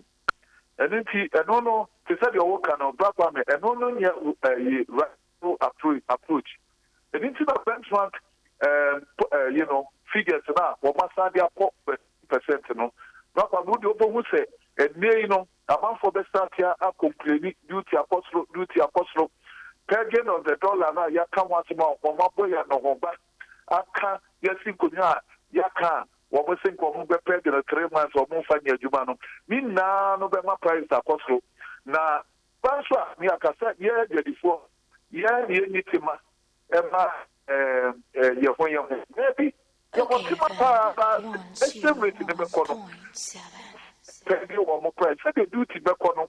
And on amount for edika or more you say the benchmark values in the kono. And on a determined prices.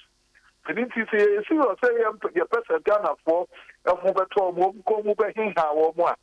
Then you know, sir, factors here yake na no Kwame yamfa nya adwuma na yandetate so ma yene yetimi nya adwuma there aban cafe payment ham no yentua as ye boy homo see betime tia tax but the cleaning so what mean for contention so see ye tia tax na say bien na yes bita no e kakra kapa na tax no yes here it is sometimes reduction of our expenditure no and no ebwa ema ye tax e tia no and also to me support to near my bay. You have to be value for money. Okay. You for you papa, a contract. You will for $50. Let's come here trouble. You papa, your over price contract. No, it is a catastrophe. Yes, value for money assurances. A company, sure Ghanaian. Taxpayer, they said, you better show value for money. Some papa said, you will be papa for yet to my back on this canning now, could you know? Yeah, can't young canning now, and when a Bema Omano input to tax payments, and also at me, ADA. I didn't go from Sen, I will catch that on my ma. No, to me, they make and they said, for the year, I got them. Na sadi o mampani aboya no oba se sika o me diska agura system no exchange rate no ba honest minimum se be conform se e conform so a yen so de difo no yen so ya me prices no emra form na wo mu hu se ampa ye kwafo ye bi atuma me de ye difo no sa na meka se de pia no say yan pesi e bobo kaniti no o di nyansa e beto ho but wo di nyansa so to ho a na ni so wo take advantage so ama your consumers no so ho atro mo minim say enya possible so with me over price yourself say ube too more so enya possible but sana amount for agent ya yo mo enti yan so ye ni ho no kwe na your consuming public no enya GDA mapa ewu ye mo Papa, na buonye eniema bo ba de on. Me pa so say. Buonye is the ese eniema bo ba de on. You have to benchmark value sunu. You have to go 60%. 60%. What list no man the list ni bi amount. Me pa trust the mama. Go ni ya value sunu. Ya dey tell ya niema, ya dey go factories. Me a price. So what the price is what price for Ghana one on the after the benchmark value na one more day yes studio and me be tiap no cost there do no e go cost already and you been a better say the ni bi na one day you automatic and pledging of the dollar no so a final what you no but say or be press dollar the 3 months no still I no more find you man yen say and you also do you know and the cost all the time. As soon as the SM rate goes up, now Bank of Ghana give rate for customs, who will say our prices are possible to say the black woman now are working. No, the black they are saying will be the Kumanchi. The prices possible doing a year. Then the policies of the government, the full car at 24, the full pay. Ne kwakwa mu no ade ba ko amahwe I'm writing a letter on it yes one sa wo mu a wo sa black market no enimrem why can't we outlaw it as a nation because wo mu na ma pressure ne ba dollar ne so apart from say bianca Bank of Ghana any banks ne facilitate trading of imports no ni ade no etika yetimi nkase ya atron wo ye behu so ye black market bia no afa o man be ne yetimu a forex bureaus edo so same banks any yetimu ne yere no problem asaba wo kan de ne part wa no it is so show man pani ka se ni mu a what wo mu betu o so sa enti na se no pan no yes ye trade point as part of our recommendations so there's a cartel being built around the forest, around the black market. Cartel, it's a club of Papa now, Kupagita. You better a train, a great in your mind, about 10 o'clock. 10 o'clock, I find a class because the near Bank of Ghana rate about. Let's say, Nipa Bear being a question, baby, and it's here 2 of us. Yes, I'll trace you. If this one almost was some positive, I buy encourage you or more. Woman discovered woman now, young former mainstream forest bureau. Now, what they are proud of, so as a person, you know, black market in the India. That's about to the social power, they will say, yet to me, and authority, and my Sunday, if you will free baby, about will be discussed, Scamujawa, or no, determine rates of the forest, Ama or my Ghana, and then it can be accepted. If you don't kind of black man, no, you're going. Yet, Trump Susa, never know. Ya bɛhwɛ n'afɛ bi a ebi wɔ mu na yɛ nkɛrɛgye wɔ mu de wɔn bɔ mainstream ya ma wɔn na lances ne ɛregreti wɔ mu na yɛahyɛ n'ade wɔ wɔn modern practices of zero dictate na ɛwɔ mansa nkyɛn wɔn na the intended purpose of forest bureau no for so agena. Abe me sorry adeɛ bi ɛsɛ mu a mo yɛ imports ɛwɔ various ports no ne adeɛ na. Monkwan ye tax mo de bia ye simu so ben match values at more than 60%. And then ye vieni we say trouble do was saying the what omayimu. Okay, trouble for no. Ye mamo flat rates of ebia 600 Ghana cedis a month and 1,000 cedis a month as tax. Because our four bia or ye wa chesi kwa. Now get the amount of money or make you a day. Woman of flat rates of 500 Ghana cedis here. Emwa. Woman moto adie numere will be entue who any atete woman tie nimu no. Are they thinking outside the box or what? But sir, we want a year fidei. What you must give pass it. Yeah, they cut a board or near advisors and on the Kahono. Here, Nipa to say one on the Kahon, and apart from what you might we what's up on my advisor and Kadina. So by then, no, be I did not put on one coat. And only a year broadening the tasknet. You chop task and I put your command people. And if he said, I buy a shisha, blood fiska. I start saying your command, you know. Not so person for expanding the tax net now. No abakuma for you go. No I talk and one I say yeah piano. Too much the piano one you productive in the system no. Now yeah the tax break you or move back. But because the make what here wait no one say and Quebec now you're productive for the nation. Dog it's one more. No way. So simple say. You bet me aye data on them. Yantin crofo mountain so. Waya wache waha, we ton benku waha, we ye waha. Ya register munyina, ya mamunyina card. Bosome so a, ya bet uba betua. Ana sika no kwa ye nyina mom na ayoden. Week bia, ye beba beje. 100 Ghana na ya enter into our system. Dear oya store bodwa wudi enie ya yer kakra krasa comment kienya sika kase on okay ya yer sa beboa yempa ti me my trip proposal ama Ghana Revenue Authority say draw tax map it the working you be draw map tax map now wo say you be say aha area ha wo mutua tax say area ha de yentia tax pa ni aye map no.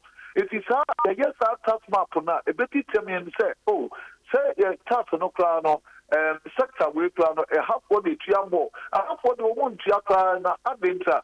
Okay, young fat kitchen get to be and Fantony and Bill. What's a young planner? Yes, the full plan. And almost a small taxpayers, you know, if you small scale, you know, traders, you know. Emma, yeah, trap of man say, more person more encourage tax payment. Now, tax payments are now who could you will be our no start here, will share tax, you know, a true piano. Who did a free? But I say, some for funny in our last budget, will you move free tax payments in them. So, no, you can't say no. And what? It's One more mutia tax and getting small small shops and no get on. One more a tax stamp to be to set your walk and say, yeah, safe rating Kataka. What they are pronounced to do a papa no tia, what is ya said you see a theatre. It is your walk Canadian and one no, what am I doing? And your pepper say you see it to be also for the first time. You saw those toast and I did it. Also, Ghana food no. Eye bempo say ada bi etua to kakaka na you road no aboa no ngeka woni akotwam aniti obia no ma on petrol tua the sia no Ghana ni bia nya realization say esutua kakra na mo say to no be na ye kakaka na de e pasa na nipa no ntimi tua aniti tie timi share to no na ye nkro to say the okay we be etua ne dia we must be feel part of being Ghanaian. So when we say a tour and a man will appear to me a year board, the didn't say the pusher will free Krubiso. So who will Krubiso Tiatra? You are not part of it. And it's in two chair, Mobia with the Nana Juma Bia, and we say a tour the digital crew. Number more young crew and poor will peer the Tiabia. Now, young Tiano, so now I may have to do Cassia, now a boy or man. So we put the open man affair. One more kakana, nipa be 3 million, 4 million. Ya what tax net mono, and ye can fly your social and think of opportunity. And he has your bit me a grow a yak to set down to take money and won't get one Ghana Haseno. Yeah, trouble, I'm suppressing, I'm going to be because Brapa made your Canadian, see, I better transfer your mind. Na tax map ya make a draw map no, after everybody in every hamlet. Na ya ubia the exposure do 10 cities, do 20 cities, do 50 cities. Na ni na no abwa. Na ya market no be near the free education and no be near the healthcare. And no be near ya the put to juma ye na ye na tenka abwa yenti. And so we have to think again and then stop the paradigm shift na ye kano. Ya wo as I suggest ya be can na ni na account. Say you bit menya complete paradigm shift of doing things here. Because obia what in the US and our US bia every year and one more taxi. What's a South US like what obia like Westbury and now Manchester a year. Okay. What are the no? Would it be do counter one near calculated tax in the account? It will be a tiabi. A die you bet here.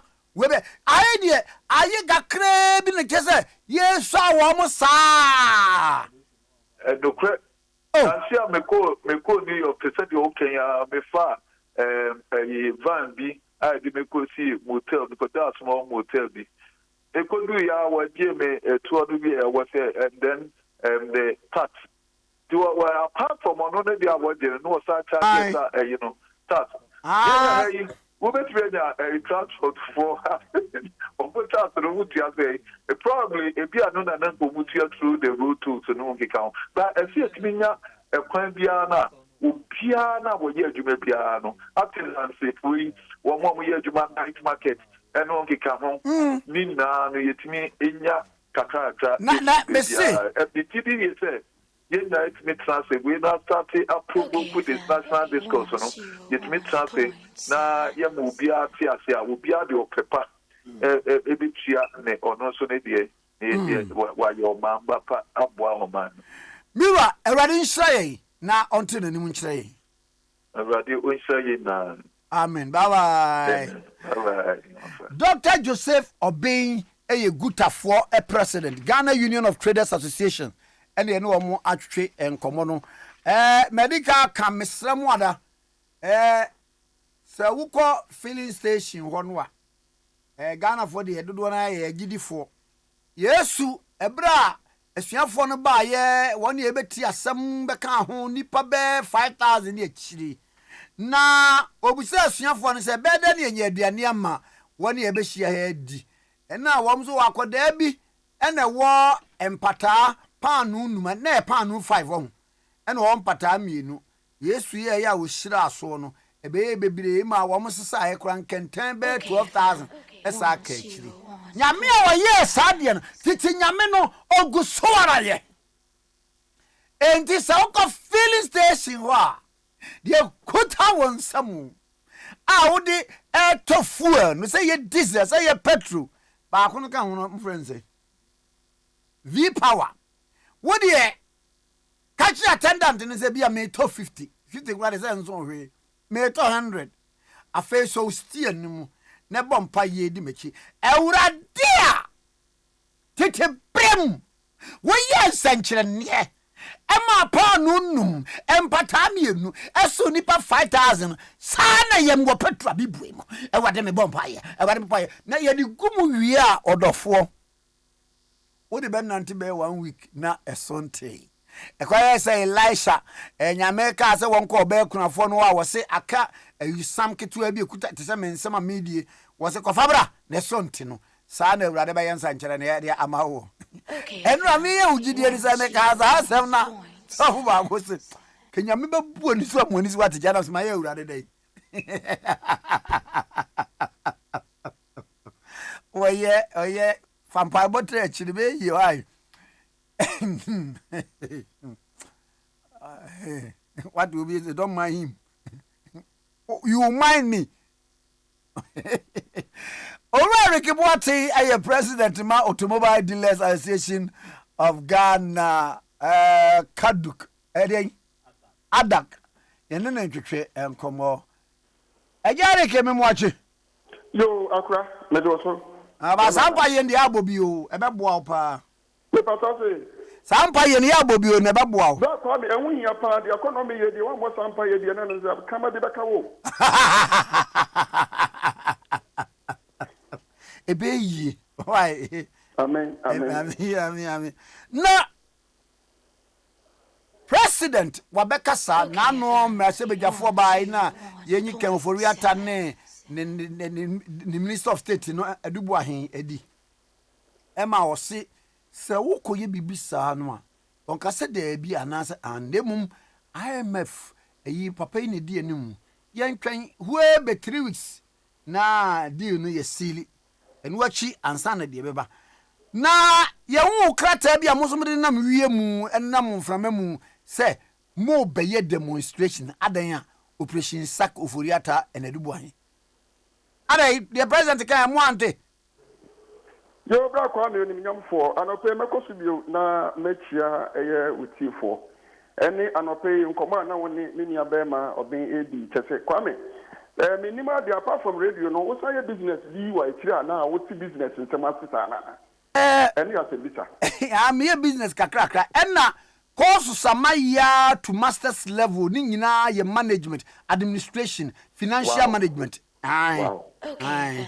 Bra Kwame nyamishra Nyansa kakraka ho nyansa kakra wow nyamishra eni adwempa wo de wo magana ne suma Ghana that come and am so Automobile Dealers Union be 3 weeks ni ya ni penifo hihia adwene hu ni say yeah how kesiye efa dwedie nsem wo kuma kan ngoriata oni a problem eno ni say Ghana fo akase bia bi achese kan ngoriata umbo no ma resigning adentia share dollar nsem me kai benchmark value buy ni nim edwedini bia wo to ade a wudwa ekoso na wo target bia be meki bia na wanya aboroso na be wi ni pepper so say gena media ni media difu e mu ina momra sa de me nsa mfa mabio na me bidwa ade a me de ba no moni gi wan no mo se ye ni ho mi wo edwedini obeka se so woni ngi ho eno na me san de aba any benchmark value eduru wo kan for ata so wo twem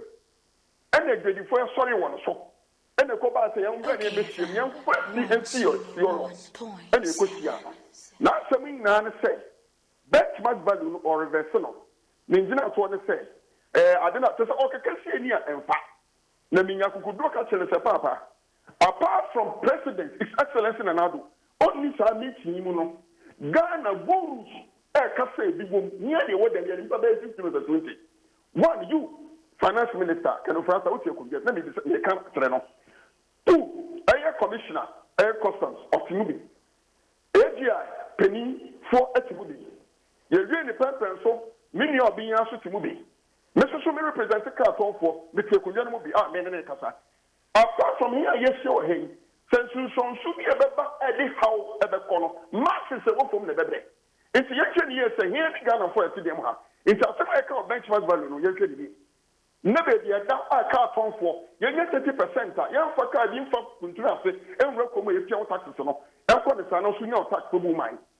You can the purpose can go out say on say that it's 30% today, so Obama is 10%. Roma Guta for 30%. And sorry, and then starting you know. And then what the says, I didn't take effect there. You may be able to say it also because every day, a banner say, you know, a cotton, if you know a sacred you are. So that's mark at the back. The India for the Christmas, I am for something to digger. You can't for us, I want to move up a pay a canacra. And then say, what say you love the engine to Namra Ghana? Your Casato say you live in yet, you live in also the Baba. Or the bar, Ghana there's heaven. Ghana there's Dubai. And the people Ghana to say Kurasida Dana Yimuna. And then say, what better could you have penny power pet? Or first office attempt so be Ghana Bank. Meaning I am quite a tea papa for. Or better than so now I give me the film of point and say, maybe I have a possible a year before never mind no, me fatten, finances. A picture boom.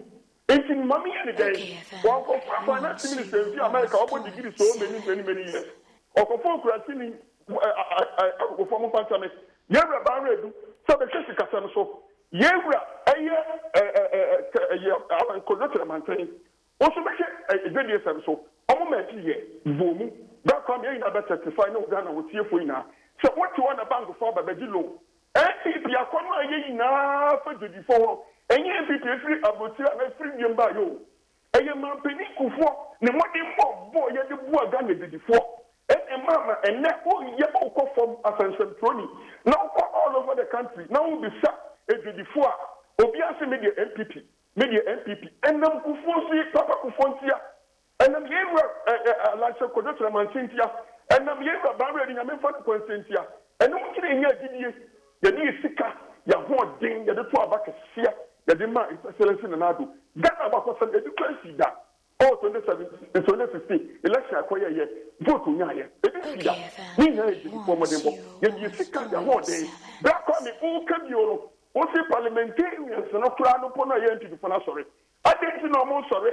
I'm not sorry because Yura is excellency in Nadu. I can't just see a slot that member could be yet. I can't Yura, Canoforata, and the minute, and it is all through so. By 2 weeks' time, and I had on the 19th of November. On Kundana so, and then said, on the social media, or coffee could do my media. And then I said, yeah, war in our parliament now. All constituents are campaign. Businessman or the finance, no. Can you for that with the Juma? Can you for that and the dollar and some Minisika Samaya Basa? I said that our cousin was to Obama, and the Sika finance. If you never say sorry as a parliamentarian. You remember Yaba, you my Ghana. Can you for that? We know how. A year in $1, and decided my Ghana, 6-7. And when he said, and Mary, I can say, what the analysis? Yes, we are no more crying about a good for a war crunching a deal. A woman may 20% when a crying about. What the back are for? A book can be 25% and a crack. So the rest of them in an individual, and the castle about any foreigners. You really told me I need to go in a call. Yeah, capital, you're saying, but the kitchen and support here. What's the good in Nara? And if you say they should with you, yet the amount of sick as some cop, in your tongue, upon the gold, bauxite, timber, manganese, Nina carbon on here, yet the foreign currency, yet the black bag of Ghana, I am the hardest on our castle. Yea, by your Canopurata, also come from the taxes. Never young to Juma. It's a sample for me. Estimate, I'm a dollar, a casa. Every thing is any worse. My penny for phone you, what you have the former president. You need in the answer of $1 per 1 city. Side Mediano, Papa, we are not going to be. No one year is a hijack now. Can tell what takes you back on me last week, $1, area of basic cities. Ghana for air automobile dealer, Casamo Casamo. You wouldn't answer prince or much as about 13 cities. And it tells that Yanko can see Ghana. And it says, I won't in a session in the SL. And your company come and say, and what I can tell so many years was said, Obuwa Pai, name your father, Ghana for young men, a young from Sasa, the father. and you be papa so much as one. No, it's never here or there. And it's yet nothing. Now you come on our car. Yeah, mobile. Can you for that? And the bull. And it's your thing. On the 19th of November, yeah, demonstration, let's show that sport. And yet, 8 o'clock, can you them? And you can't talk for one year. Why is the new one, regardless of how we don't forget about the quarrel? Nabra, because the corner woman, what we take a summer, no one to be trading you. The Babban said, a corner, you could be. As some quarter, you, it is a talks. It's a Piebra, never support. Why you messing me? Why you captain? Why you may need a contract to Jaya? Why you be a bra? And the same man, she come here and in the social. And it is a nipper normal way to I know. Oh, yes, a clean, I don't know this man. Okay. Don't want to just a real number. It's the also a farm. Mercy me a farm. Captain me a farm. Street, one more to a deal car for me. I traffic block. I told you, they said in I am taught. Because nipper not to carry them. What do I say? I don't know better. Let's go back to. I didn't see Kenya. Oh, my dear, what did that? And it is almost a motor day, Antonina. So demonstration, as from home, 1 year assets. Now, Papa, on to be you 2 times a day. Now, one day, who wants you and what that? Make us a demonstration of that. Baby, or baby, and look one, not up one in maybe a confusion because of look where you must say, or you what's your name and Swatia? Demonstration of our home. Baby, yeah, second of all, can you correct a near the baby or something? Let us all no one gun in the India or so crown. That come in 2 days. When you have people in the Kasai, not so or piece of them. It's the Oma Isaac, so I can't have a corner. It's the car, $7. But when I never so make them in say, or you have people in the so you look for a person. Not knowing so you have people in. But when you if we are talking about MP for Inshiaso, we could adopt it. I will finance. Papa, yeah, of course, your friend is saying Rwanda. I know Kasaka the day. I'll send the limit here. We need the idea. Kuzibuati. Aha, or not social kasa, or when you get part of Magana and Puntu. I didn't say Uncle Puna, Yakomasa. Near Shan can for Yata. No crocodile, I am the city. No, we are son of Papa Fayano. Yasian Siasan, that Sasota, a minor Yakano Pratadia. Mampany wouldn't have a father now. And you were a person of the Mampany. It's money or baby as a sword or pet papa seminal. And a papaya from swore, Catherine war, never papa cometron. No one is perfect in this. Because every day, Park and I ever born. Who you coach? Yes, supported coach ye, or play your papa. I then so who keep a 1 and 1 part about Fatine. And you know what personal interest to do. It's uniform. Then you couldn't because couldn't get it back as a coach. Yanka Ronaldo, so no, you couldn't. Yes, a coach, or yeah, if you coach is excellency and I do Premai, I do Gagai, I do no side. But I do this, if it is what you do. If you can afford to win Yamana or War, and Magana and the Yamako said, most presidents of Baya, one was to say, says, excellency and I do. And Paro, yes, you did. What can afford now? Amen. On the 19th of November, Obianga name for Koyedemo, and they are sorry, good coming. We are some training, man, for focus from. Then I focus from Consultation Sunday. And then what fun to me, sorry. I didn't hear. And you say I'm soon what power when you're sorry about the network transport. Petrol increment, including your control. The taxes are quite better to petrol. And the money I have to for us. Oh, what episode did you have? First, you have to somebody. Yet, I move to the Jerusalem. Let go for us. And for I have a Satellia. People said, and yet you never can afford us. And you acquire the Federal. Yes. And then I mean, work at the front. So then I'm sorry. I am question where the mammy found noon. President Yakasset within 3 weeks after your dear near Silino, or Baba come baby, and a moon train. Papa, yes, yeah. And a year I'll take for that time. Ghana, and for a Yilevi. I didn't see it. Ghana for Kadian Kusiaga. So I was a young child 3 weeks ago. Meaning, this 3 weeks ago, but I mean, Pie Borrow. Some of the vision them say. Every 3 weeks now, IMF. It's an idea of the mono. I also within that 3 weeks name. And only say 3 weeks neighbor. So Next year, who symptoms be I have a 40 canal but penny so. And the papa won our car here in the few. Yeah, man, one day can't so. Send us to Quebec to Hono. Now, come 1 week now, soon point head here, say, just yet. Yes, and maybe after the wrong. Black army, we did the first thing to your obre. Let no frat and I did putting an answer for big gun in July. No, I thought we did 10%. They cannot forget that. It's excellence needed.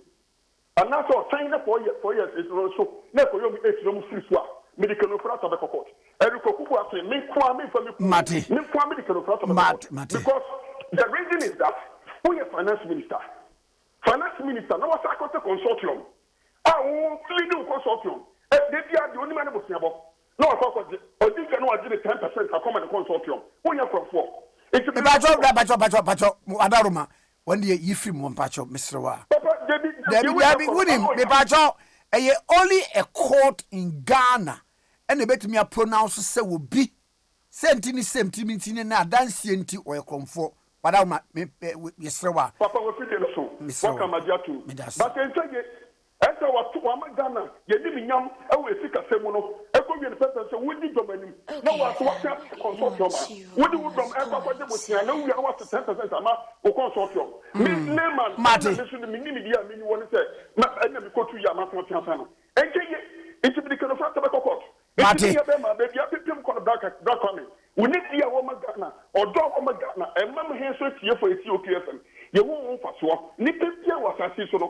Or for shooting here, you go for ball. That's all cover your work at church. Now, the wife, what you say, oh, Mamma, be the assassin, Freeman, and put him young dead. And Boba was so come. They'll call the meeting on the 19th of November. And you got the lesson on the young, and you got it before you know, then choke out of black, and sick of some young, then that's also the number of home. Yes, is our the college. That come here. A year, Nancy, to Kaka, number 2 years to some for the Abaswa. Yeah, cassette. A year can a bar sample, a phone could be personal. I buy the good, I buy the essay. That can be the real fact of the matter. What the embedded many Ministry of Trade before said, oh, I'm not one, you know, my Ghana for whom you Miss I'm your president to mobile ministry of Ghana president. Listen, could be a woman about the better. No matter when you will see so. Nyama Ghana, only the crowd. The Yajma Abrabono, one package here, and then from Mano, a big watching. But that's not pay. You got community management. Mr. That's a Papa Mutin can Ora Eric Boateng, Automobile Dealers Association of Ghana, Adak, and I, you know, actually in common. Agbeva tonic. Agbeva center. Now what the Agbeva fever, and no 2 fevers, home, if you ho. Now what the Agbeva MW capsules, or Barnum Bemanum, now when the Tieni, or Bar Watin Cacofomu, Agbeva MW capsules, Obenum. Bema so obey me moya mera wunti modma wompem oso obenum na wa bibia ye kama pa ade amawo agbeve taifa didin ne wonamo se eyadwuma se nkonya treaty feverishness chill sa wode wo na wonam yo basabasa onum agbeve taifa ekọ mona soap and cream eno de wonamani reche enka ehoa nantama pro and the keka unu ningi tu ase won the free or ema ne ko agbave herbal tea and you say who stress no many ade be ye free office workers ne staffs no mumpebi na monnom na emma vigor ne fa adwuma na agbave herbal center na hospital kese na hin wo agbave herbal center no wo so tuom last stop pamcho yare bia wo yare bia no tumika ne fa ebra hoy na won saw yare ema wo yare no enso enkonten won sa yare ema wo yare no enko enten wo di fidie be homu ansana wo di eduro amaw na duro bia nso no Food and Drugs Authority at the stamp etim so epan eno no se onuma na aboa papa Agbara Herbal Center e wo so tuom last stop and the run de herbal shops, chemical shops, pharmaceutical shops ni nyina benya bi nso e wo ho bomodin pebi Agbara Herbal Center was still wire resa efie meva we na fe yensa emfa nkomo ba akosa emre me pa cho abo moto simen kan kire wo se fan belt water pump adjusters ni timing belt se wo pe ne papa pa de a abomo tosufo ene wo ne papa pa tumirika na bra wo nchen na wo ma wo bi ka bia de Toyota Mitsubishi DW4 ne de keka wo nyina obi e wo ho tumirika kan ho na bra na udura boso kan akra ha wo Presbyterian asorda na ore na eye opposite ndibra na abomotus wo ma fan belt timing belt adjusters time fan belt ndi ke kan porta pump no nyina na oma obi ya na se wo pese wo ye reservation na wa phrase 0243 17 13 72 0243 17 13 72 abomotus ese bomoden bra na obeyo fine. Okay, 101.7 suni. Yen central ni Jacob Kubi. Eton krade mayen. Awon Jacob. Eti say. Nyame adom. Na bogodi e. Nyame adom. Okay. Na enko ba na awon mayen no pay. Yo, me ka say ni ena me do be ko eye gomwa is any ewutu senya is. Na obetwe mu wo ewutu senya is a eno eye kasoa. Na ebe enra memre de ya abra ya bo anapa be se no du ba ko 11 ni mu ho no ena enya ntie se obi ahwe ne nkwa eda eye Freetown kaswa Freetown na ma eri se yo ekopie mu wo ho mo ye kopie ye no na eye ne kwa abranche bi ani mfie ni be se 30 years eko ena obi mu de mrasho mu nsem abuno brotofo a enye asemkuma ejese omo bo na mamudi ni dompe ni sa dompe omudi dia bubo ma ne bubu ejese ne nine ejese ni dompe ni nyina omo bubu mu na ye de peja na da beto kwan ho ewo ye kaswa Freetown ohomo na bia omode ne kwoto no eye obi shop ano oton eye provisions na na pa de chi ya no ko shop say okwakọ pra na shop no wa bie eye shop no hu say nipa ne da ho na no fee say e bia eye obi a okọ bebi ma de asa ni na wa beda eye shop na no ko ba so frefre do mo wo ho no o try to benya ne no o nya na nipa no enje so no frefre nkofo e wa around ama mo be ya se no mu say wa hwe ne nkwa omodu emika eko ye Kaswa police station eko report ye ama police force so frɛ eye onenya for Kwame Nkrumah no na ye nadmo director ewo ho mo ono so ene ni nkofo ebepie mo ewo Freetown ho mo amini uka sei enipa ya ye obi enim bibi free ni fie ni be 30 years no o ma bunu ekuno eja na ato eye Kaswa eye Freetown ho mo na mami wi nipa dodo ya na ete kum wo mo be yeso obi anim ba bi ofre no ya na wo mo kuni ba bi no mo de na ba betum bi amantamu bi ana ya na tesei saa na dodo na ka no dodo na ombe hwire omonkwa ho na bi wo ho a nipa wo ni omunim omo ebi wo so a eni momo like nipa addition ni stress omunim omo no doso eche wona omunim omo no na bia omuku nipa edi tu ye ho no ho yesum kakra street light ewo ho na mo bob na hye onye for me visa akusi sa mantemo ni de ode street light bebre abobo ho mo ananka ne papa mu no nanka bob ne hye no na timamfo e wo ho no so mo kom ho bom no mo to bob ne de hye ebi wo ho emba ne sa no mo gya na to ho twen aban manasa e de street light foforo aba bebobo ho ente no na onye for amo a enso e kire mu se ya yemboa ba mu penifo no ebi wo bibi ti se bi a street light ya da bebo ho ya bob pe na achi wo mu na etumi afre electrician na wa besesa eno no betumi aboa ye nyina ye bambo ba ye ka se ye twa MP nko a na ekro no eso ntina ya ye mboa ye ho. Oh, okay.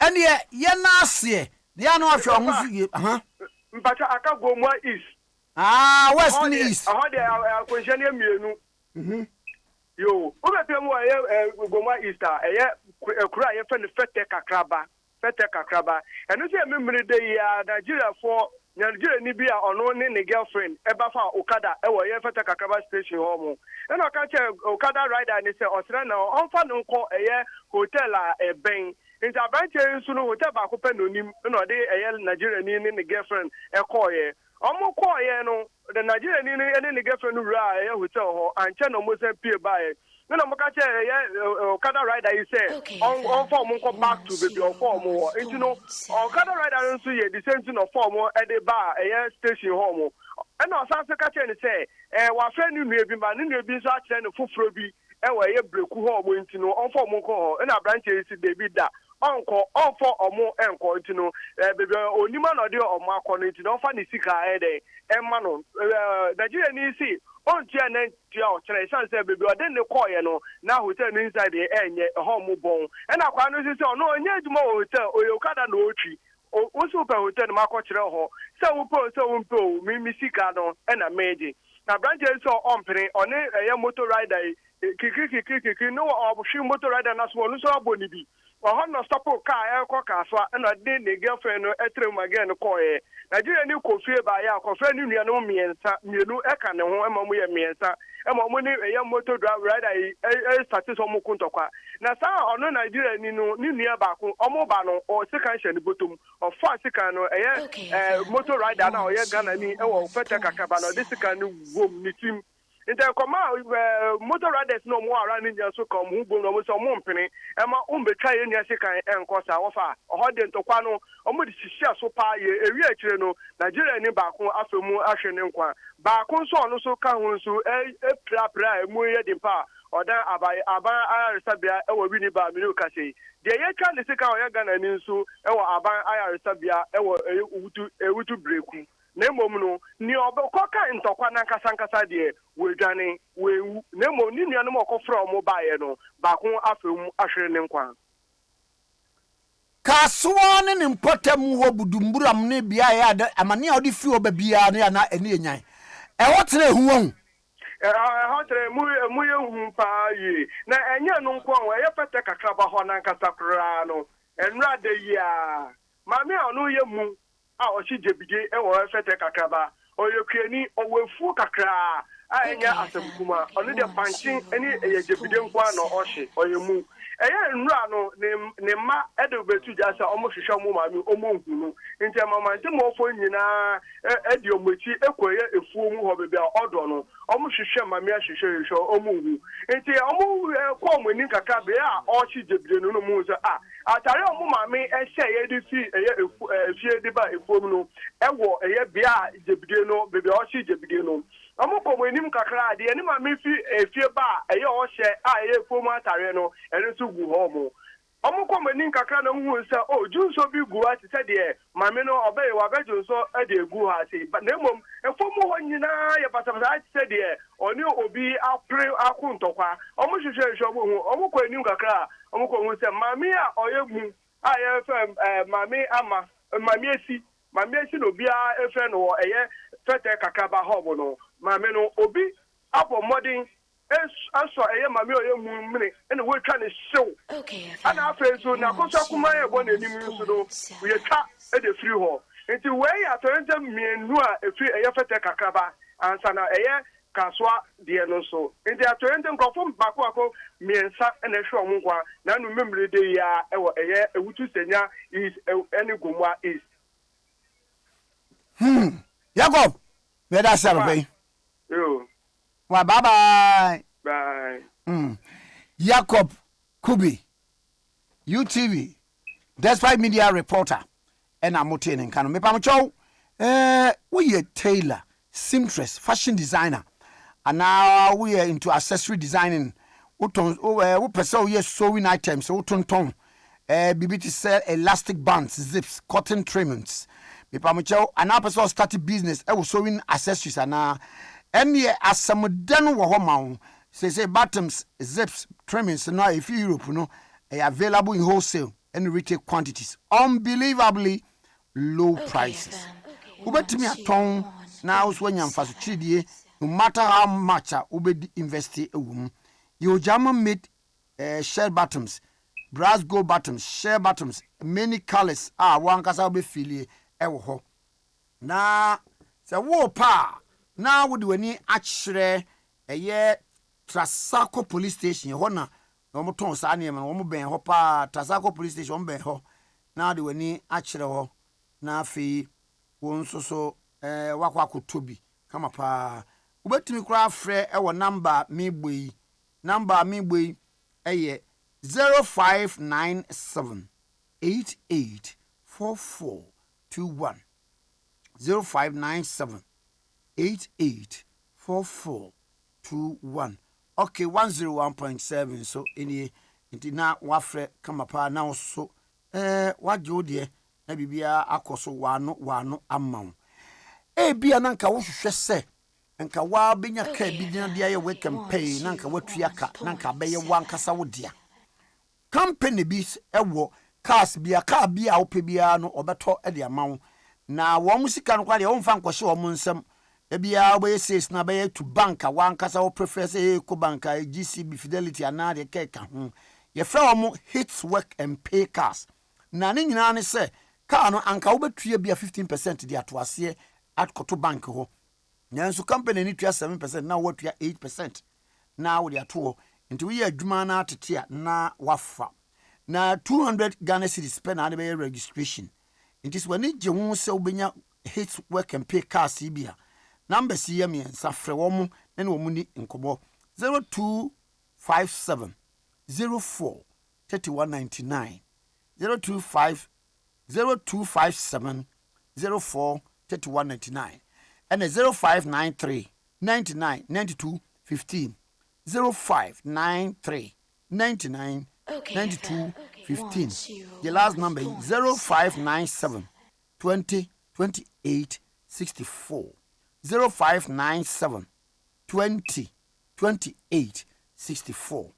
His work and pay cars bre na omobi na so hunto. Okay, 101.7 finish.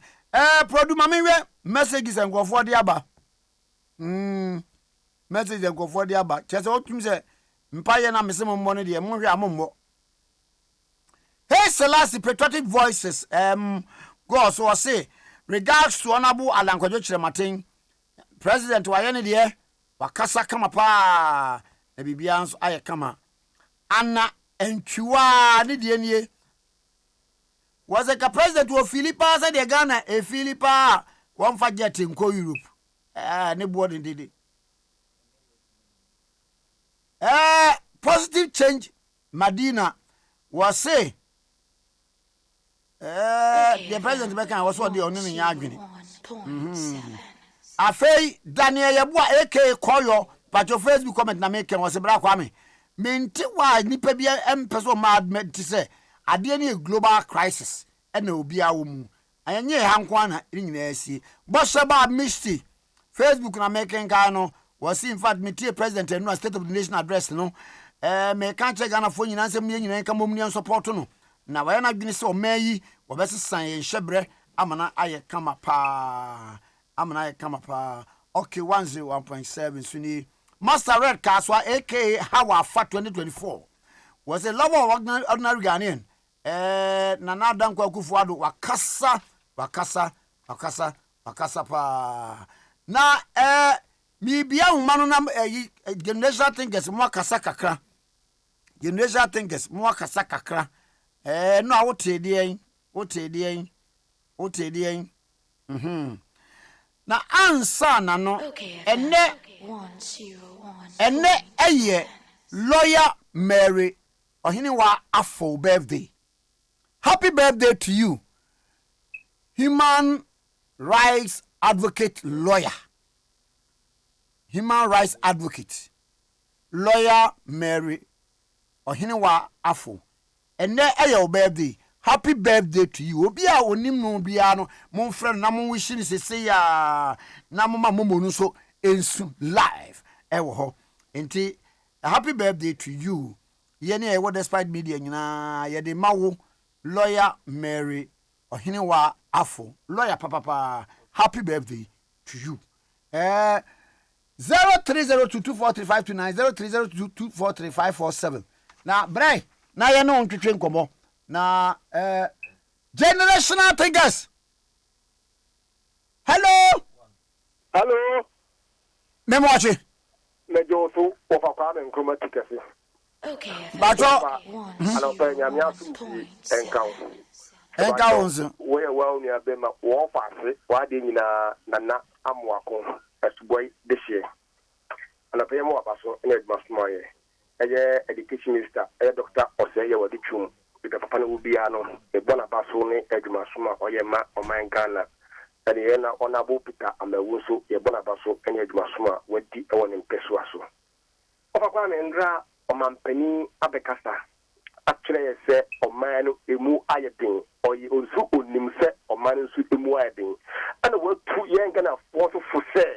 A konya ye faswa ye de to enema so awo man kan ha in fact ayana emu ya me kan bi tim se ofa kwame na nua lockdown ba ya ye ko trans ya o man pese me impie na covid abai ofa kwame na gali olunka na gana for a ton 30 Ghana cedis any 40 Ghana cedis it sounds like lockdown benti some no so ni anto bi de mu ye me no ka say Ghana $40 akofrunti ye to kontomire ye to kontomire abodin oba kwame ye to kontomire abodin o man the kontomire no aka dollar oba kwame mi kai me komeni ma oba kwame se Ghana for say na nu ye Europe the mama ebeka say o si all Africa games are bagana hano ebeya anka o man panyin antwen san oba kwame ibisa say all Africa games are bagana hana ebe ma hotels awo Ghana hani Accra ha ama fa wo kwakwada no onwonye skana ebi ebustu economy no usi yentwam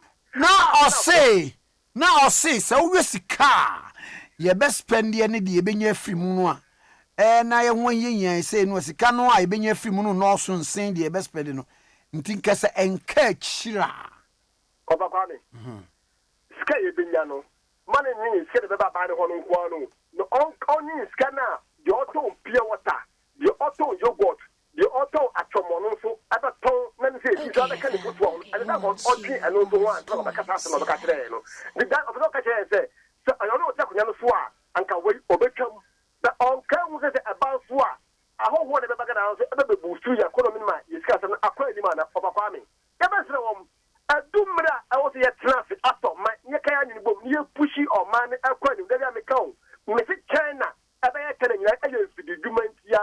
And even for the better Kunyafi, Yamusa over 125 factories about Mangana and Mebu and Wajuma at this council about Mangana. I want to be young Kani Masa Yakra about Mangana, the best of Kwame, Ufuman Tumbi. Na Dumra, I was so on Mangana, Yanya State Farms. Near dear a mo, your dear a bro, a toko beans, and then cut yet because a billion for the good prisoner, your bomb, and for the man, Pani and Yamusa, yet you swam and fire state farms. Not a Mebu saying, yes, young farm. Me da say good morning. Good morning. Good morning. Good morning, Obabami. Bajo wani. Bajo, we need your fake. Make a selfie new press station circle. Hey, wa fake. Yes, Rabamini. Yanko. Rabami, Mamma Abaso. Ewa juma pa wo bo e dia bo my Ghana na me chia na ko fifidua the wo Jubilee House any honorable musisa bo ba bi obi am chia kafu amaga so me chia no me bra ye be tre Ghana for ye de kotoje pa ma chew mo asabiru ndc for to propaganda gumo masom no ye tre eye wiase nyina bibi na asie ana ma bi aka Ghana enya Ghana nko e dia be tre se former president Mahama ni ndc for sorry and the Ghana saying the same. They say, on the time we can't see you. Light to light, do so. Or not the country say mobile phones for those. And you do so never. And you best say, the man who has opportunity, the Casa said, you know, we see how another can some papa. Say. Now, this spy, you did not from up as a Mahama, but your Casa. And say, now, but you know, you see, it's more than 1 hour. Let's see my alternative.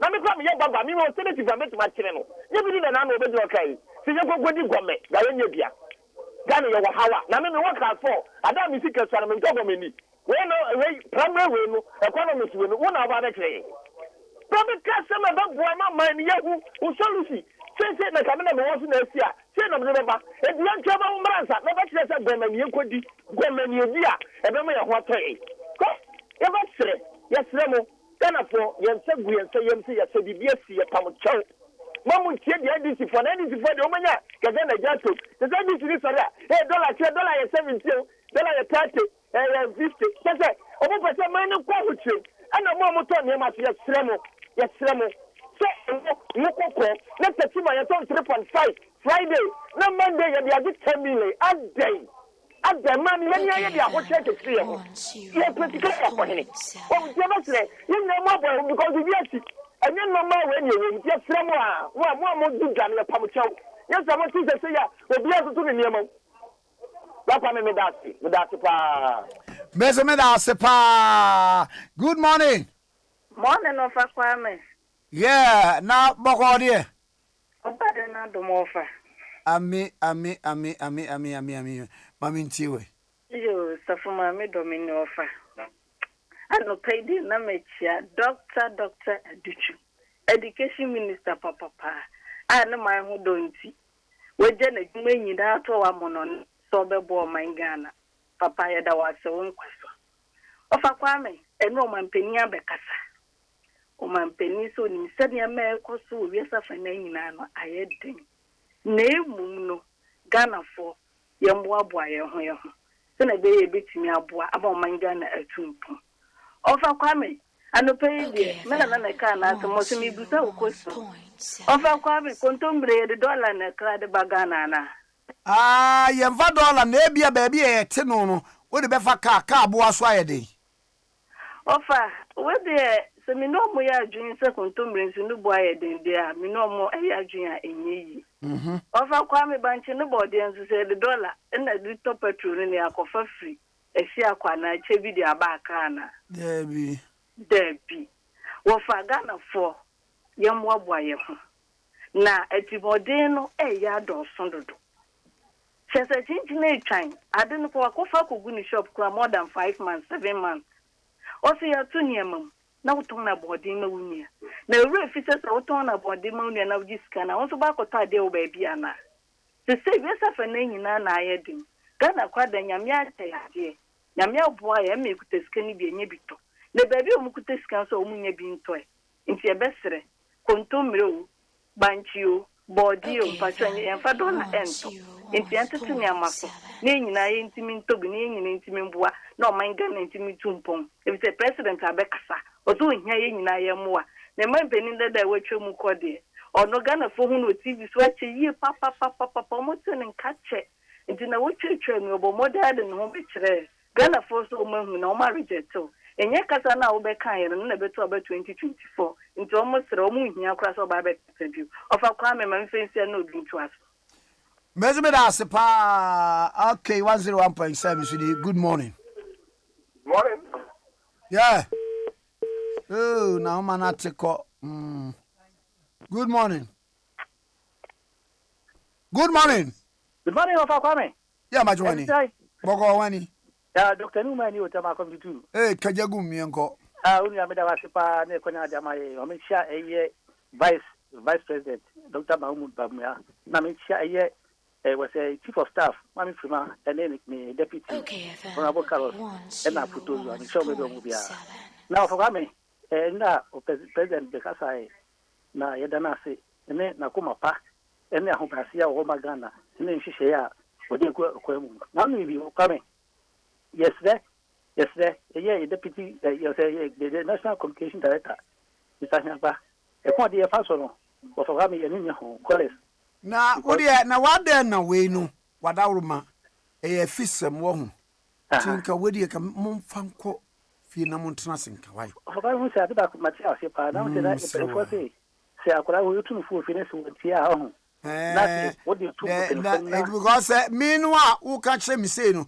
Say bianca offer na me di nkomokora no a bia me ma dwa meka nyesa na akoye se me kwa me ne mo adwene ho na mama kwan se meka se ena wo kan so no wono so nyina fa obeyi na no wo me chiri na okay machi was here pamela say so mama self to no na ti dey ye nkoma chiri why okay me ta say come me come say so no na yes da o bampanya se e wo hwehwe ne enema pod ya gu akwa mu di magana Ghana yenim first na number na the first time no yehu de koye na yehu nyesiye perifo so na so ansa na hu de mu yedru o pata o wadren penti e mo my self education yema no o nya nitu po say o ba se kana fo mo kwachire mo because o ranka kan say to fe kuna so na mia o ne ma ka so be no se won twa nya ba kokon po na so won wie ba kokon na e kra be di ya o ohu na se report say no e dey na tell say o man ho adwen boni say o man nya ne o peda Ghana no na ye kofu bi asabi ye ko ye naga sana na edi e ho abro che say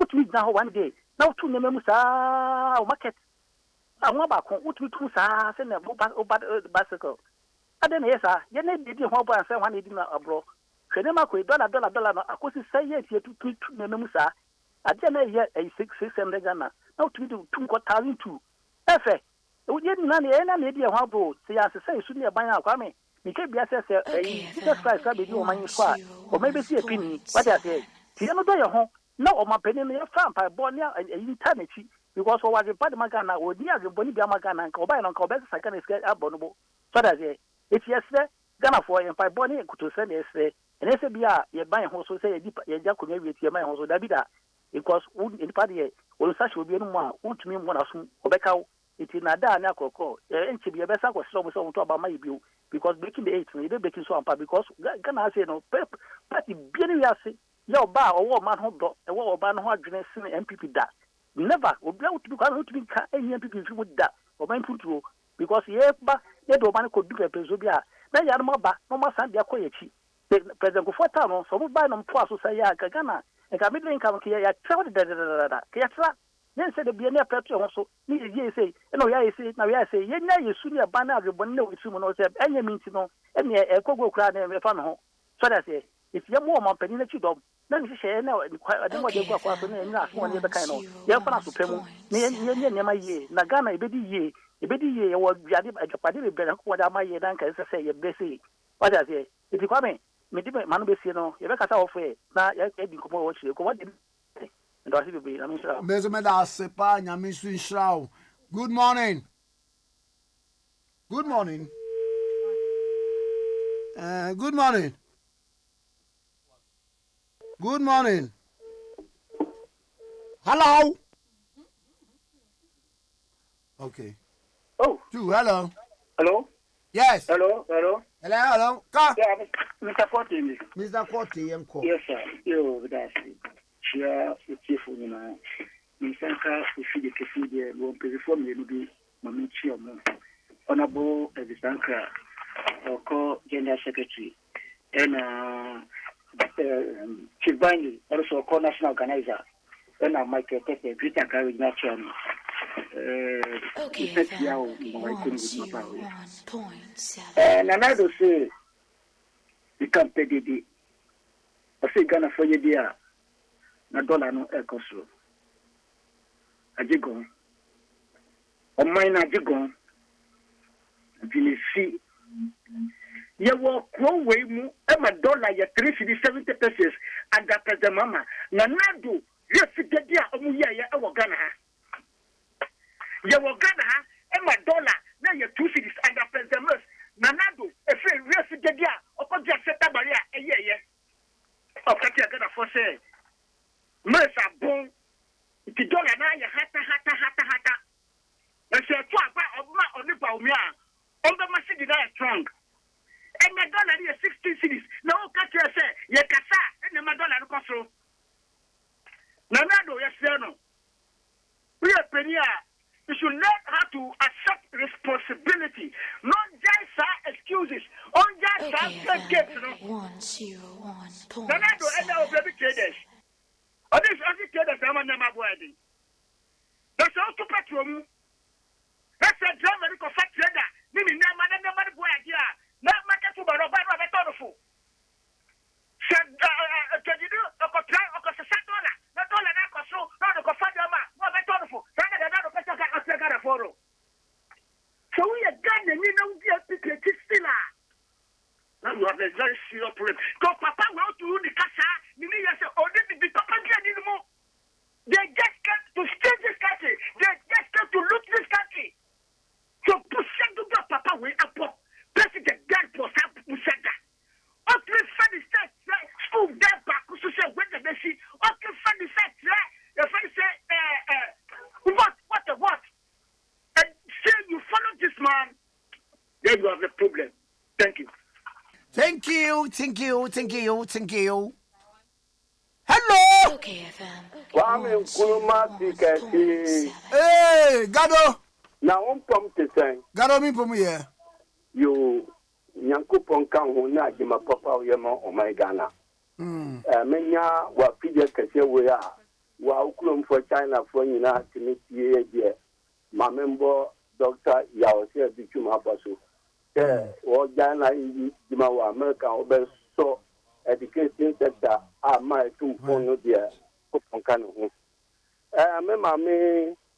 Maybe Hawa question only Kaswa MP and I was a minister or Boajima and Kupon Kano. Mema may have your party allegate or party office on the Mamma so grassroots Dana Kumasu Yankupon Kano. And His Excellency Nana Adudan Kufado or Kata. It's a Ghana Fontin was Supamu because Nana Adudan Kufado or beg you or my no or beg you.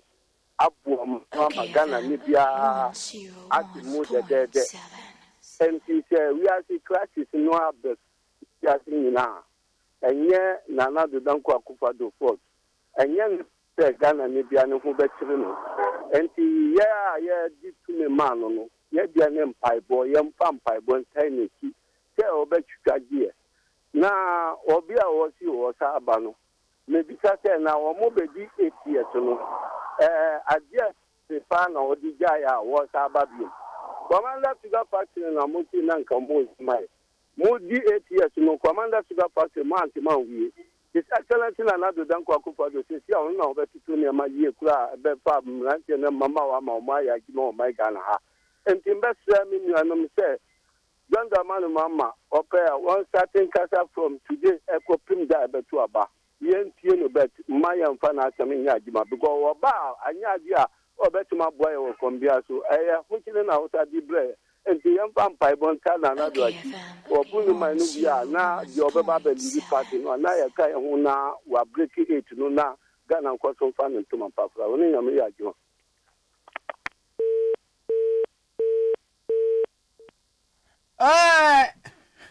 Last wine. Good morning. Hello? Good morning. Good morning. Me Pachoni. Papa Kwame. Nana Makuni. But a Jacobra. A Jacobna. Papa Kwame and a pay or stuffing be and our studio. Papa Kwame. Then I could be a bought you education minister about Papa no Wabon Homo. Now, sir, me Uti. Sir, Waba. Crow I friend in Los Angeles. A war US, California. Papa no was schools be na governing education governing board of state of California no. Wa mo de na ka ho. Se wa mo be hwe ho masuan hyehyeye e wo California. The whole California no wa ka ho. California kuro no so no me kanekasi a ebe se Ghana mako 5 ne kabom ye ho California na schools are one wo schools wo Los Angeles cluster of schools ena abina man ade bia ye friend charter and as a charter ne kire se aban man teachers man kire school no no aye ne de no ade na aban atua wo moka eti ne kire se nwanwa pa sesika no wanya efiri ana wanya free saade ni mu obeye se wo ba no aba besom man wanya ni patoa miwura Dr. Aduchum obi etia onchia no mame anga nche meso mechia no pa ne wafa ase over on sempa wakafa papa wo na obi wako America akobot bra ho ono establish the school de America nye se obi na eka cho mimi nim ofaya ya we now so nature awesome MPP any of man Ghana no eni pedu wa ba we ma on pese bi papa 19 ma papa adwuma pa eni na se di hu no pese beba mu je be se Ghana for se ye ntenye we edutumachi because so on pe o man Ghana yi a nkonyi na adwuma nto se oba basum ne man Ghana eden saye aba education ministry ho any of man Ghana because double taking ya ba Ghana he nyina ya ne ehia for ma ko bi nyina efi Dr. Oseyo edutumunti na sade we nyina aba yebo papa na baso obi soli a o se da ba e beta kunwa so o see one classroom block cry oko abomofu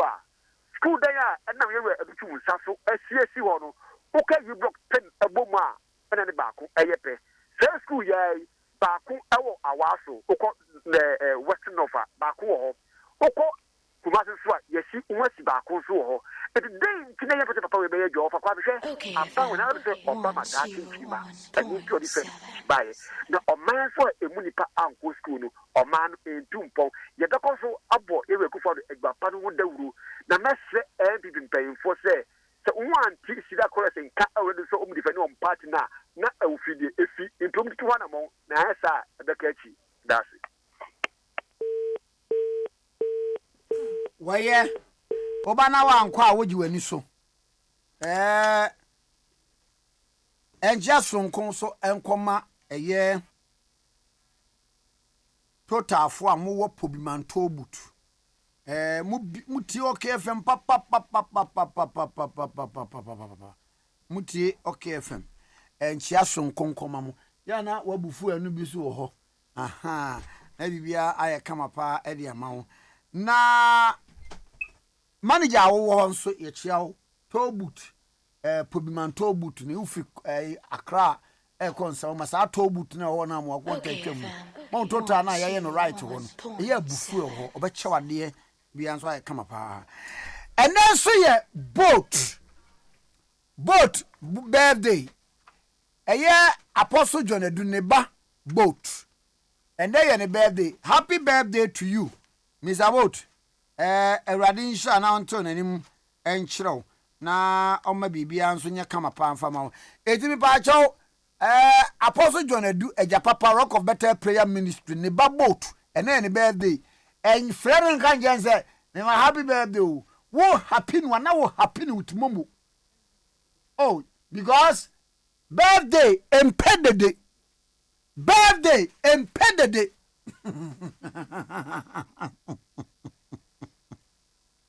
eyi amama kai MPB eyi nya Awurade atonsa afre no ena otiasie no ono ne girl ekose hotel no oda girl yi so na girl na starting wo gege hu na oda girl ni so ano so order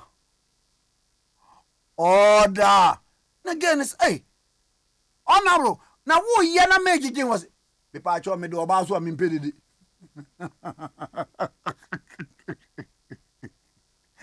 and the boss birthday mpedede and the lawyer Mary Ohiniwa Afo eso ye ne birthday human rights advocate and they ye ne birthday nti mo mbabode nsa mo be frɛ no lawyer Mary Ohiniwa Afo wono so ne birthday ne mpedede epemombo nko a hwɛ de nti a wokɔ bank a yes menye call e banking hall no sika empedede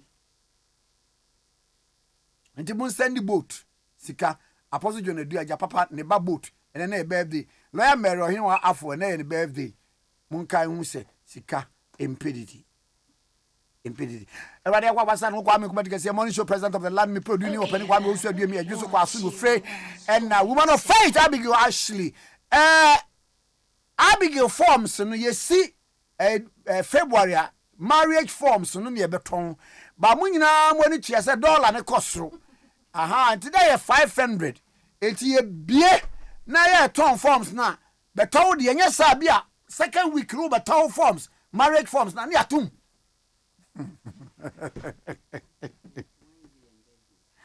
Wednesday is going obi be ba mo che obi pedan meboa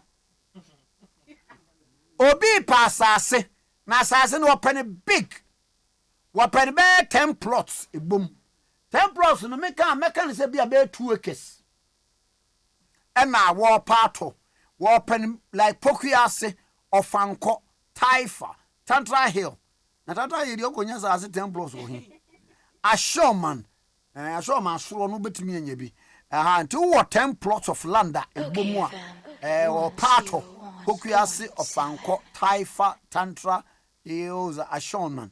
Now our phone number 0247 42 20 93 0247 42 20 93 0247 42 20 93 me ba jo obia wo de me ka bia menka ye ne kai ne fam sika bedem that's right 0247 42 2093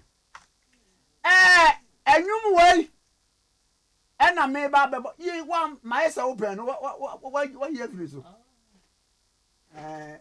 no na anyum no ena eyi MVP ni bi ma pen mu bi se memo na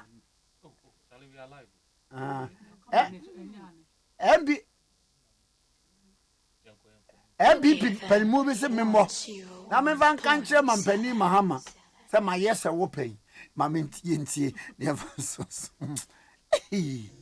na so me pani dia afem me se ye ni emre nkaso na so ahwe ya amanye nti makeka me